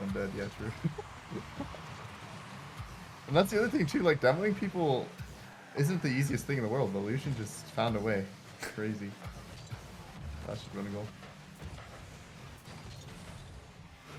I mean, it's fucking soul-crushing nature. Like, if you could tell your opponents don't take you serious at all, like, I don't know, man, but that would do something to you.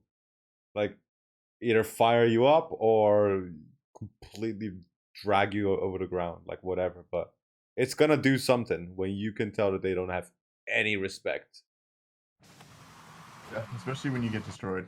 If they just are messing around, but you can beat them, it's one thing. But like when they messing around, and they can just destroy you. That doesn't feel good.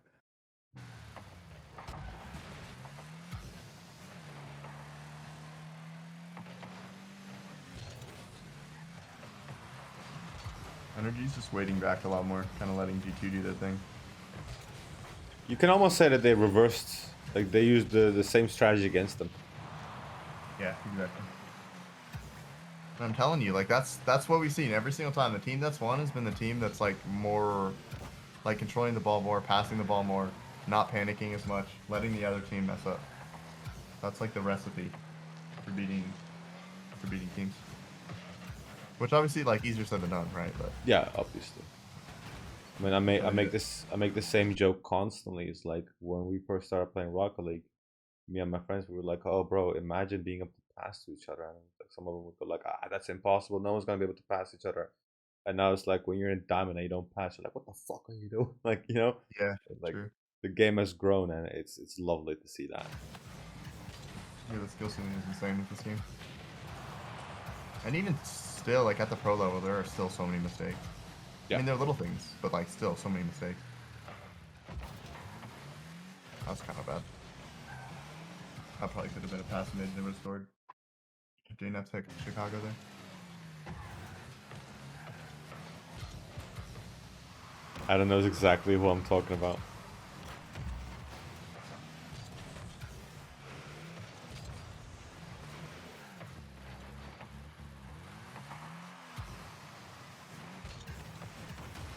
But I mean, it's crazy. Like, you can just see the adjustment from NRG. NRG's just like so much more calm now.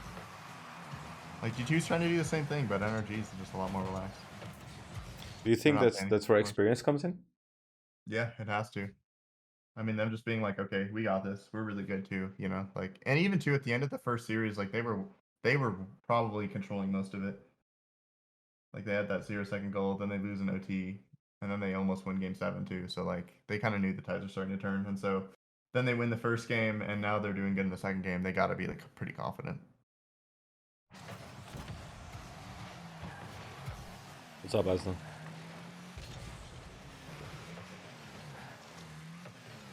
What do you guys think about the like best of series format for the grand finals? By the way, do you guys think it's too long, too short for like watching it? What do you guys think? For people who don't know, can you please explain what the format is? Yeah, so for like all of the playoffs for regionals, you'll just have a best of 5 or a best of 7. But then when you get to the finals, you have to play a best of 3, best of 7s. So the first team to win 2 best of 7s wins. So do you guys think that's too long or too short, or what do you guys think? I think it's good. Hey, Norga. Me personally, I think it's good because as the game grows, as we were talking about a second ago, the skill ceiling goes up, and the more quote unquote equal teams are going to be. And to really see that difference, you gotta push it. Because until a couple of years ago, there was no endurance necessary in Rocket League. You know what I mean? Like you go into a match, you play your series, get off, and then the next match like the next day or 2 days after the fact. Except in Yeah. RLCS, you had them like back to back, and sometimes the next day, like the rest of them. And now you see it in regular tournaments as well, where like you need endurance. You need to be able to push yourself, not for like the next 45 minutes, but you need that sense, like that heightened sensitivity or skill or perseverance for the next 3 hours. And it's like if you will really want to be world champion, you gotta have that. Like there needs to be a difference. Like you can be good for the first 30 minutes, but can you hold on? I think it's good. But I'm curious to what chat's gonna say as well. I think it's a lot to watch. I know it would be a lot to play in if you go to 3 best of 7s. Like normally an hour scrim is 7 games, so I mean you're talking like 3 hours if that goes all the way. So I mean, but yeah, you're right. It definitely proves which team is better. I think it'd be better if there was like a more of a break in between the series though. That way the teams like can reset a little bit. But I don't think Rocket League likes to take breaks. I think maybe if they had like a freestyle thing in between for like a half an hour for the series, that would help. Fucking cheerleaders. Yeah, that's what I'm gonna call freestylers from now. Cheerleaders. Yeah, but like just like so the teams can strategize, like look over a couple replays and come back. Because I mean it's so hard to focus for like that long. Like you're literally Yeah. gonna be on autopilot. Yeah. And then it's just the gameplay won't be as good. So I don't know. Yeah. Exactly. They Orange. need their orange slices. That's 100% it. 100% it. Like I think Vitality might have, you know, been able to come back in that series against Dig if they or yeah, against Dig if there was a break in between. With orange slices. They could reset. But also Dig look good. 3-1 players, like it's a good team.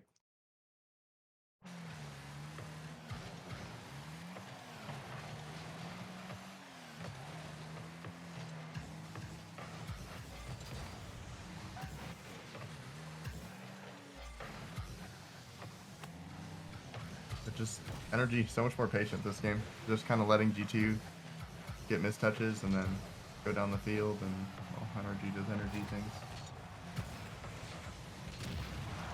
That's true. They do need cheese and wine, not orange slices, since they're French. That's correct. Someone's asking your opinion. He goes, "What do you think about the now ex True Neutral guys?" They're really good. They're a really good team. I think they definitely get signed. There's no way they won't. Either by like 100 Thieves or like Moist or like one of those teams. So it's probably Moist. I think that's the org. I don't know. There's like a couple orgs contesting for them. What the fuck kind I of a don't. name is Moist for an I don't Moist know. I don't esport? even know. I don't even know if that's correct. To be completely honest with you, but I know like there's a couple teams trying to pick them up. I know like 100 Thieves had like Rocket League decals like art put in, so I mean they might be getting them. I don't know. Would you be Would I be a cheerleader for RLCS? Get the fuck no, I wouldn't, bro. There is zero chance that I will ever be on any official thing that Rocket League owns. I am way too vulgar. Unless I change my ways, there is zero fucking chance.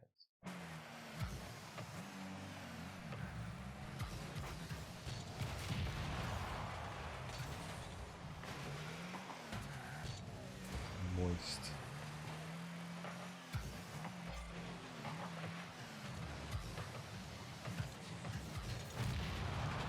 Would you say that NRG hanging back, like obviously G2 realizes that NRG is hanging back. Do you think that they're trying to outplay him with raw mechanics or with fast passes? That's what they're going for and it's just not working? Or do you think they're not actually realizing what the fuck's going on right now?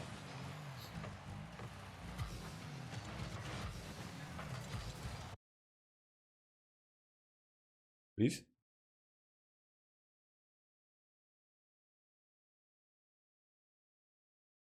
Oh my gosh, sorry, I was muted.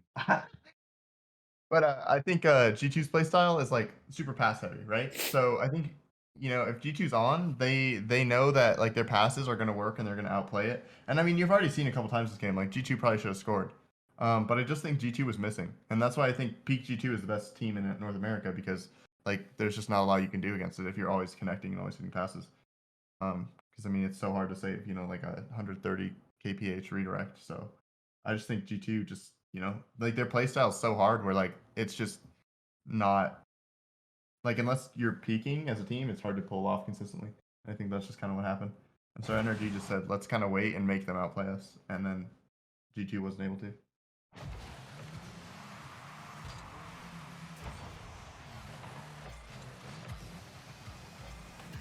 But also NRG's doing a lot better job challenging the passes too. So it's like it's not as easy as it was the first series. You know, like right there. Garrett just kind of waits for the pass, instantly cuts it off. Doesn't flip back, just stays, waits for it, completely baits him kind of. Gets 100, and then he's just going to stay and kind of wait for the pass as he hits this. He's not going to flip out, he's just going to wait for it, and then he's going to cut it off, and well, there you go, just he scores. That's also G2 plays super committed. Like, that's their third man jumping for that pass, and it's like, you know, if that gets challenged, it's a goal. Peak phase, best team in NA? I don't know. I don't think so. But I mean, FaZe is also really, really good. Like what happened with the first regional, FaZe is just saving everything. It's just like, how do you beat that team? I don't think. I feel like Peak G2 just beats everybody. I don't know. Could be wrong. It's just my opinion, obviously. Like,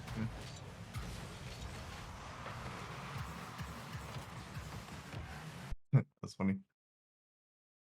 But I mean, you can just tell, like, NRG's just kind of letting them mess up. I like how Gary G just did not rotate at all. He just kept bugging him. Yeah, just staying in the pass lane, forcing them to make awkward passes. Yeah, exactly. Like, he did not cross midfield once. Look here as well, like, this is very unorthodox. This is not...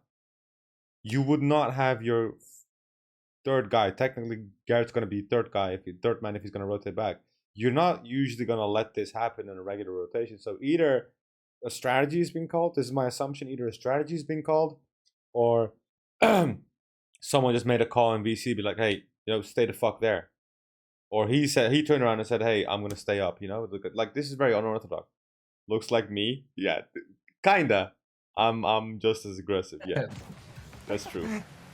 I'm a very aggressive player. You're super aggressive, though. You're super aggressive. I wish people knew just as well as Haddon how aggressive I can be in game. Hey, let's. Bye, Shadow. Yeah, Dig could be also really, really good. I mean, we just don't know. We need to see a LAN. We need to see a LAN. We got to see the regional competition. I think just having one air roll directional is fine. If you know how to use the other air roll. But if you know how to use normal air roll, I mean, not the other one. I think it's just being overhyped by content creators. I mean, directional air roll is pretty useful, I won't lie. Like, but I mean, like, you don't need it. I'd say if you're like trying to be the best in the world, yeah, you probably should learn it. But otherwise, I mean, normal air roll is pretty solid. But it is helpful.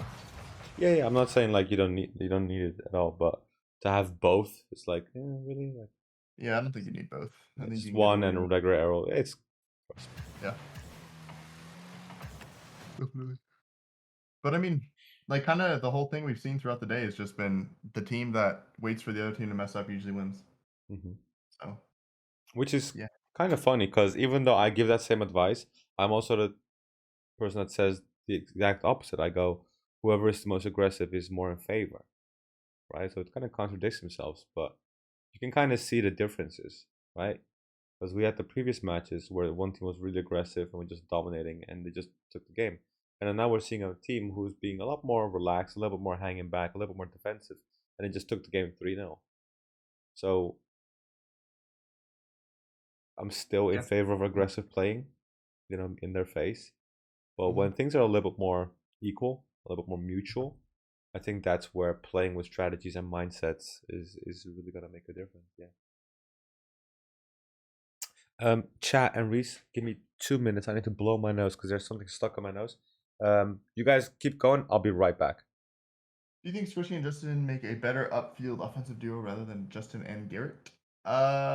Justin and Garrett are pretty good. I think their play style is just Squishy hangs back and Justin and Garrett do his thing, and then Squishy buys time for them. So I think Justin and Garrett are the better duo. But that doesn't mean to say like Justin and Squishy can't connect, because obviously like Squishy's very, very good. He's probably like, I think just because the recent success NRG's had, I think he's probably the best third man in NA right now. So I think he's better. He's playing his role exactly how he needs to play it. And a lot of people think like Squishy has fallen off just because he's like not like scoring all the time, but like he's just playing the role that his team needs to win. The game is evolving. The game is changing. It's not the same RLCS we had, in season 3, season 4, season 5. It's not one guy that's just the superstar and just shows off and does his thing and gets the fuck out.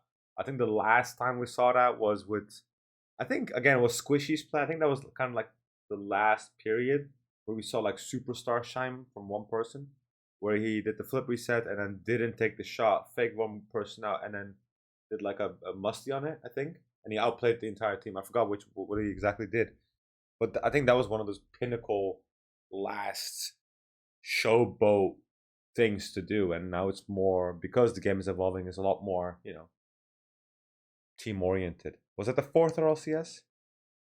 Yeah. Two, a lot of people don't understand like third men need to be very mechanical, but it's just not like scoring mechanical. It's controlling the ball and outplaying a lot of people mechanical.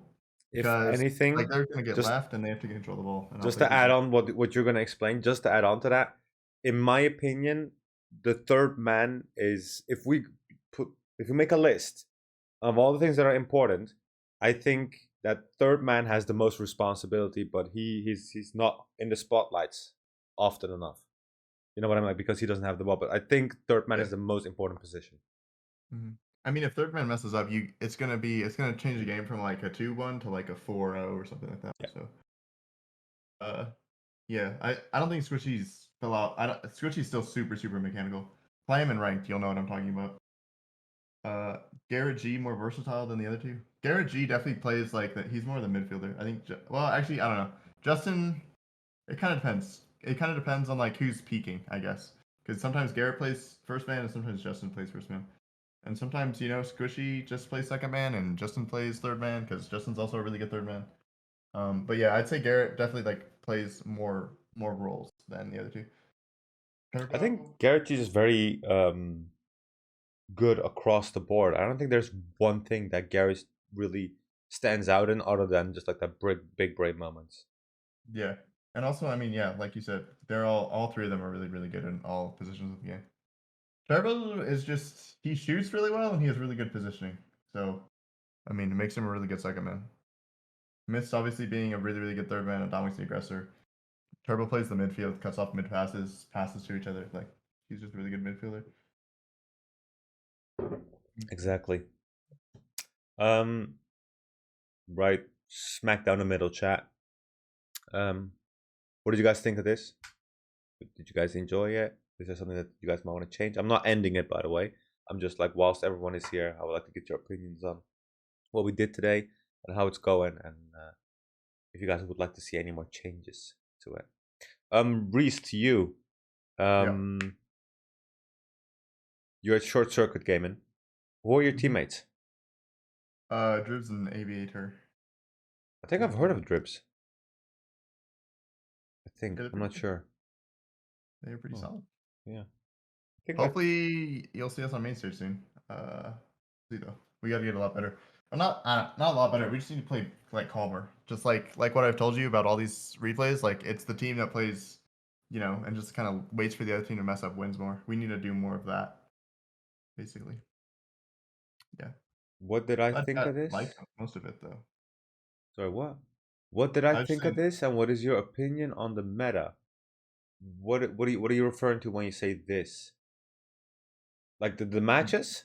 Maybe like and the format we did, or like what we, you know, going over replays like this. I don't know. Oh, the stream. I liked it honestly. But if this is going to be a recurring thing, then I definitely need to spend more time in the RLCS matches. Probably not on stream after the fact, but I definitely need to start paying more attention because I've noticed it too over the last couple of months that there's as we're growing that there's more requests for RLCS or pro teams or bubble teams. So fuck it, I don't mind it. I like it. The reason I kind of tuned away from it back in the day was number one, I had nothing to do with it. Number two, it kind of got stale. Like between RLCS 4 and 6, I want to say I can't remember exactly the numbers, but there was like 2 or 3 consecutive RLCSs, which like killed me to watch. It was super fucking boring, and that kind of did it for me. And I kind of drifted off from it. But yeah, I don't mind doing this, and I'm sure. I definitely caught myself making a couple of mistakes when saying shit. Luckily, the Rhys was here to correct me. But yeah, it's not something that I do a lot. And high rank people, you gotta look at certain plays 2 or 3 times to really understand what's going on. Yeah, I enjoyed it. I liked it, and I think Rhys was enjoying it too. Yeah, it was fun. I don't think we should do it all the time, like you said. Like maybe once a month or once every 2 months is fine. Just because like obviously we're both busy too and like scheduling things, but yeah, maybe like once in a while we can do it. Just to switch things up. I think too, maybe like we could have done more like asking chat certain things just so like we can kind of get them more involved. I think I could have done a better job with that, but overall, pretty good. Right? Yeah, I think if we do this every week, every 2 weeks, it's gonna get, first of all, very still, and number two, we don't have any matches. We're busy. Like that's not a good idea. It needs to be something that people are gonna want, and when it happens, to actually hop in on that. Exactly. Thank you. Any other questions? Can Rhys take over the stream in general? Rhys, I like you, but that's never gonna happen, bro. I don't want to do that. No, thank you. I don't know. It's a lot of work. I like even just doing this and like trying to reach out all the time. It's a lot of work. We got our own problems, chat. Okay, we're not just sitting there and playing games. Exactly. Exactly. I can't handle the sauce. Plus, just I feel like I'd get trolled all the time just being on here. Oh, 100%. The Twitch chat not trolling, impossible. Exactly. It's not a thing. Yeah, but chat, hopefully that kind of gave you a look into like kind of what the differences are between like certain teams, and hopefully too like you can apply it into your games about like how you guys can kind of help yourselves when you're playing against better opponents and things like that. Hopefully it's helpful for you guys. But if you don't have any last questions, then I'm probably good to head out. I'm sure Turk kind of wants to do his own thing for a little bit. Yeah, all good, bro. If you gotta go, you gotta go. Don't worry about it. No, I'm good to hang. I just don't want to take over, like if. No, it's good. We'll send you packing, and then I'll just have a small conversation with Chad, see what the fuck we're gonna do, and then move on from there. Yeah. Chat, last chance. Any questions that you have for Rhys? Jeez, go nuts. Go nuts. Anything. Fucking go dirty. Just nasty shit. Come on. Adapting to playstyles. How do you adapt to playstyles? For 2 things, you have to have the mechanics to deal with any playstyle. If they're playing super aggressive, a lot of times players who are super aggressive go for balls that just aren't ever gonna do anything. So like if you can literally just like wait for them to mess up. If they're playing super passive, play more aggressive. That's kind of like the general rule. Yeah, those are kind of like the main play styles. I mean, there's like a mix in between, and then like obviously you adapt accordingly. How many flip resets can you do? Go on. I can do doubles kind of consistently, but like I don't know. I don't really practice like freestyle mechanics that often. Jesus Christ. Who do you have? Let's ignore that one. Who do you have winning this major? This major. Okay, let's see. That means I have to think about who's going to the major. So probably BDS goes, right? NRG goes. I'd say SSG probably makes it. Envy probably makes it. I don't know. I'd say my favorites have to be like Dignitas, NRG, Envy, or if Vitality makes it Vitality, because K-Dub's just so good on it. How do you get out of Diamond without being able to do quad flip resets? See, I was lucky because I played, I just like, I don't know, I played before there was Diamond a little bit, and then I never was a Diamond, so I just I got can't to tell avoid if you're trying to be nice or you know, biting the bait. And if Rocket League is too much Rocket League, Jesus. Okay, now I'm being trolled. That's fine. I don't even mind. I don't even mind it. No, but let's actually dive a little bit into that question, because I think what he means, like, there's some certain people that get on the game 8 in the morning and they close the game like 2 at night. We've seen your schedule. You spend a lot of hours in the game. Now, obviously, it doesn't apply to everyone, but when is too much Rocket League too much? What's like your sign to be like, hey, you know what? Today, just fucking, we're done. We're done. Like when you start to like autopilot and not get anything out of it, for me, that's kind of my indicator. Obviously, like since I've been doing it so long, like it takes me a while to like lose focus. But I think when you're playing and you're just kind of going through the motions, not really getting anything out of it, then it's kind of like if you're and this is like, you know, if you're a casual player, like go for it. I don't care. But if you're trying to, you know, improve and get better, then, you know, really try and make sure you're present and you're focused and you're aware of what you're doing, because otherwise it's just gonna take you forever to improve. Like if you're just randomly playing ranked games and not like learning, you're not implementing something, then you're not getting anything out of that. So it's better for you to just focus. And even if it means playing less, just focus for those like couple 30 minutes as opposed to playing for an hour or, you know, whatever it is. But yeah, that's kind of like when you lose focus, when you're not thinking about what you're doing, that's kind of, for me, the indicator. Right. Yeah, makes sense. Yeah. That's what I'd say. And if But Rocket League is is too much Rocket League, is Rocket League itself too much Rocket League in terms of muchness in Rocket League? Yes. Basically. I mean, that sums it up right there. That is exactly what we're talking about. Okay, there's a serious question. What is something that helped you improve and get to your level? Drugs. Rhys used ridiculous amounts of drugs. Like, Exactly. oh my god. Yeah, it definitely broke the bank buying cocaine and everything.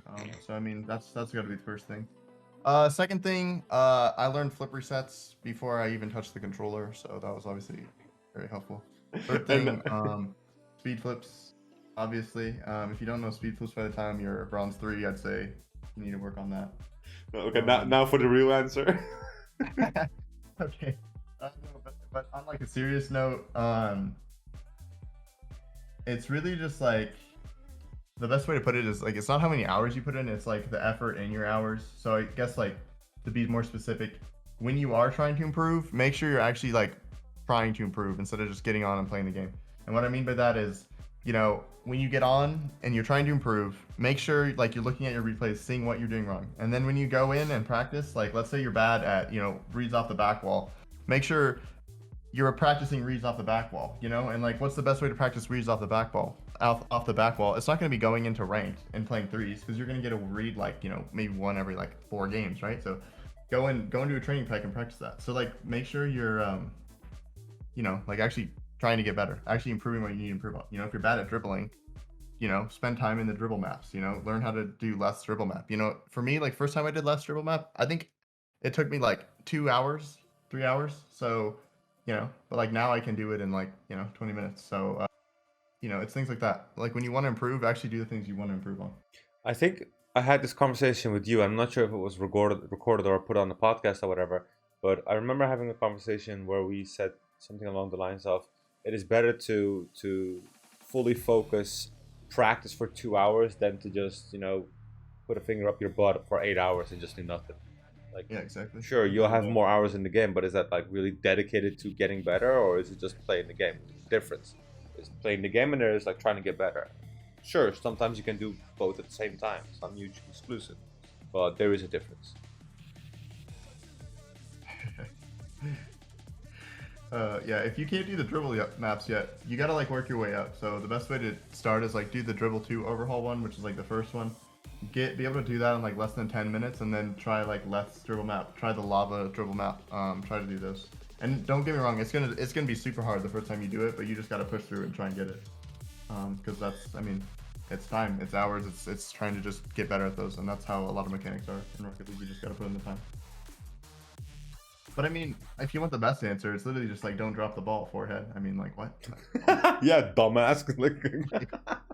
I mean, you want to know how to beat the map? That's it. Yes, Those maps are on PC. Yeah. Yeah. If you're on console, ONS is a great way to practice dribbling. And if you can't keep it up on your car, then free play. Those are kind of the best ways. Kind of it's unfortunate that you guys don't get the workshop maps, but that's what you got to do. Yeah, that's good advice, by the way. Like, don't put on a timer, because I know people that rush it and they don't really learn how to dribble. Yeah, recognize, be realistic with yourself. Like, if you gotta get better at something, time doesn't matter. Time matters when you can do it and then you push yourself to the next step. That's what a timer is. That's what that is for. Hey, Diva. Yeah, exactly.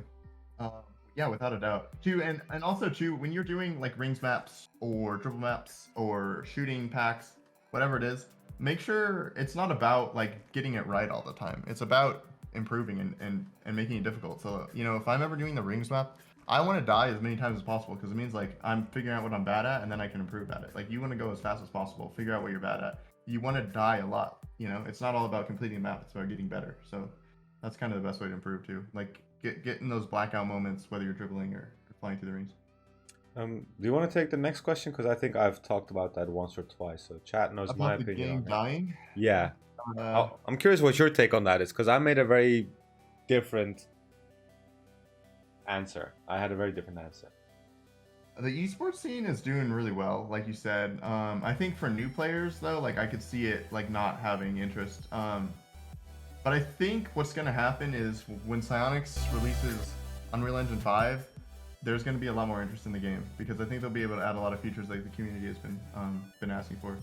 But also, I mean, Rocket League is just one of those games, like, you want to, you're going to play it and you're either going to really want to improve and get better, or you're not.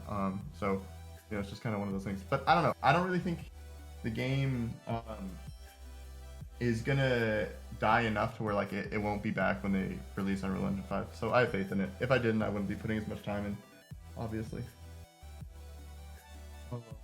Yeah. People always say every game is dying. True. Look, it depends where that voice is coming from. And let's be honest here. I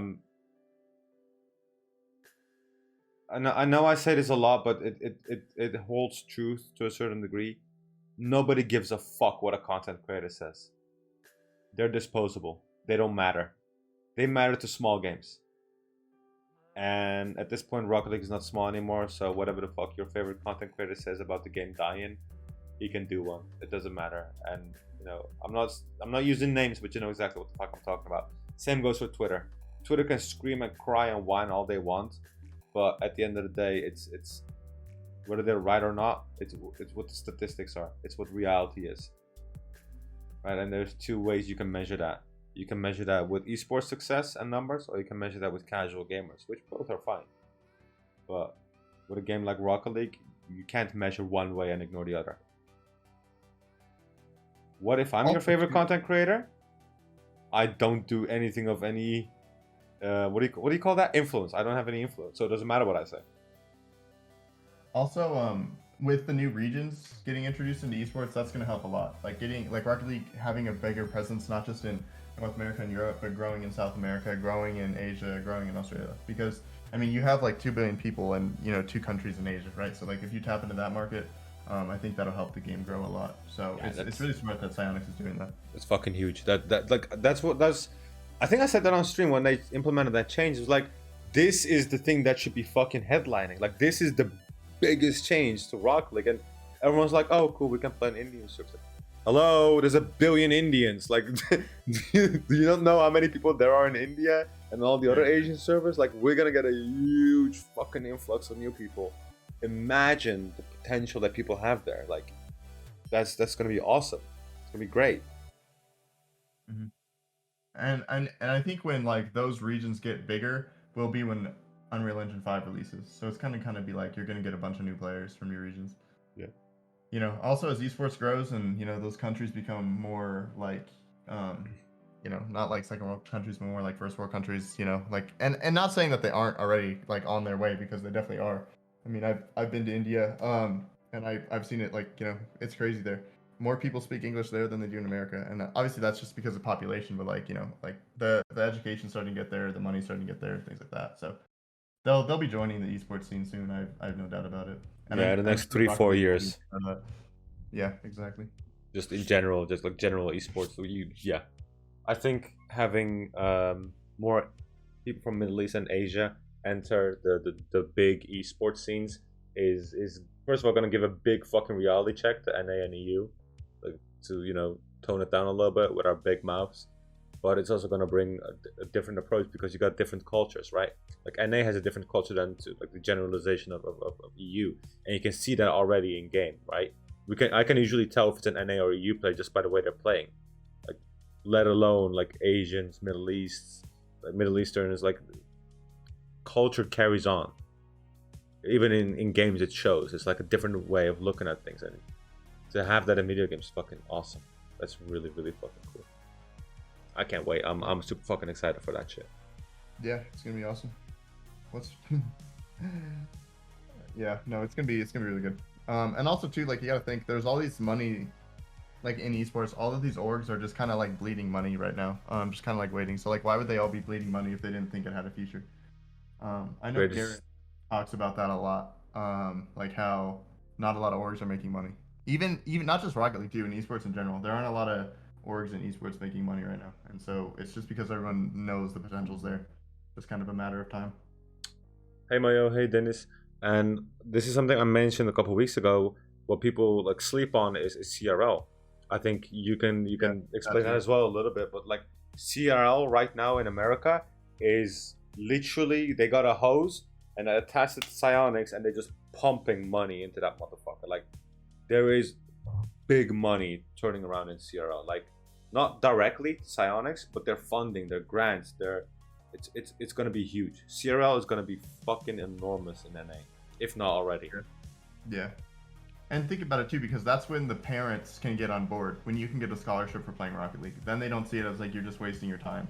Then they see it as, oh, you know, you have something that you can actually use. You can get scholarship. You can go to college. You can save money through that. So that's like when it switches, I think. Yeah. And the cultural thing switches when esports start giving scholarships. People got to understand that esports is in general is in its baby stages. It's in its infancy. Esports was not a thing 7-8 years ago. Like, it was very small. You had like what, League of Legends and Dota, Counter-Strike, and even then it's like people are like, what the fuck is esports? But now it's branching out. You got FIFA, Madden, Rocket League, League of Legends, Dota, Valorant, Overwatch. They're games being made purely for esports. And now, correct me if I'm wrong, Rhys, but there's like universities in America, like you can major in esports or something. Is that correct? Yeah, I know they have esports programs. Yeah. Yeah. Not every single one, and not every single like college has an esports like varsity team either, but it's definitely starting to become more mainstream. Oh yeah, COD esports. Sorry, I forgot about the big one. Yeah, even DJ Khaled is getting involved, which, please never do that again. Farming Simulator esports. You got Formula One.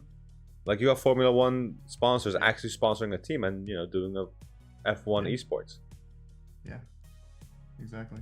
I mean, because the money's gonna go to what people want to see, and like a lot of people in my generation, especially like people who are, you know, even like 20, people who are, you know, 15 right now, they're all gonna grow up and they're gonna watch esports. You know, people who are gamers are gonna watch esports, so that's kind of where the money's gonna go to. I think esports is gonna be really, really big in like 40 years.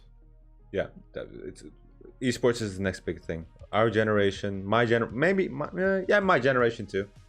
My generation and everything else that followed afterwards is just the majority of the people just grew up on video games. You know, it's culture is changing, and it's just great to be part of that. Honestly, well, I'm not technically part of it. Rhys is more part of it than I am, but to be there and witness it happening and evolving, it's great because it's like Twitch wasn't a thing. You know what I mean? Like, if you turn around today, I'm a Twitch streamer. It's like, what the fuck is that? Like, well, I play video games. You play video games for a living? In my case, it was even worse. It was like, I tell people how to play a video game. It's like, what the fuck are you talking about? Like, what does that even mean? Yeah, without a doubt. Yeah, but esports with real life counterparts don't often do so. I think that's all probably could be true. Like with Madden and FIFA, I think is kind of what you're talking about. Mhm. I could definitely see that, and probably like even racing games as well. Rocket League's different because Rocket League's like, you know, car soccer, or like FPSs I think are different. MOBAs are different, things like that. Yes, chat. It's gonna be cool though. The future's gonna be cool. I'm excited for it. Unless we kill ourselves with nukes, but you know. That's always on the table. But you know. I mean, honestly, if there was a nuclear war, I wouldn't even try to run. I just, you know, grab a high point, nice view, just look at the mushroom cloud, and you know. It wouldn't be a good place to live. That's for sure. Yeah, fuck that. I'm not even gonna try to survive. Just take me out. Fuck that radiation shit. Yeah, I get. Well, it looks like chat doesn't have any more questions for me, so I think I'm gonna take off. Thanks for having me, by the way. Very kind of you. Glad we got to do this. Are you out of your mind? This was your idea, and it was brilliant. Thank you. Thank you for your time. Thank you for your effort, man. Honestly. Yeah, of course. Yeah, I like helping people out. You know that. Appreciate Yeah, it. it's fun. It's fun to share kind of my insights and talk about that kind of thing. So yeah. Hell yeah, man. Well, thanks for being here, Rhys, and yeah. Of course. Have a good day. Yeah. Have a good one. You take care of yourself. Have a good rest of your stream. And all that good stuff. Take care, chat. Yeah. Have a good one, guys. Take care. Catch you later, man. Bye bye.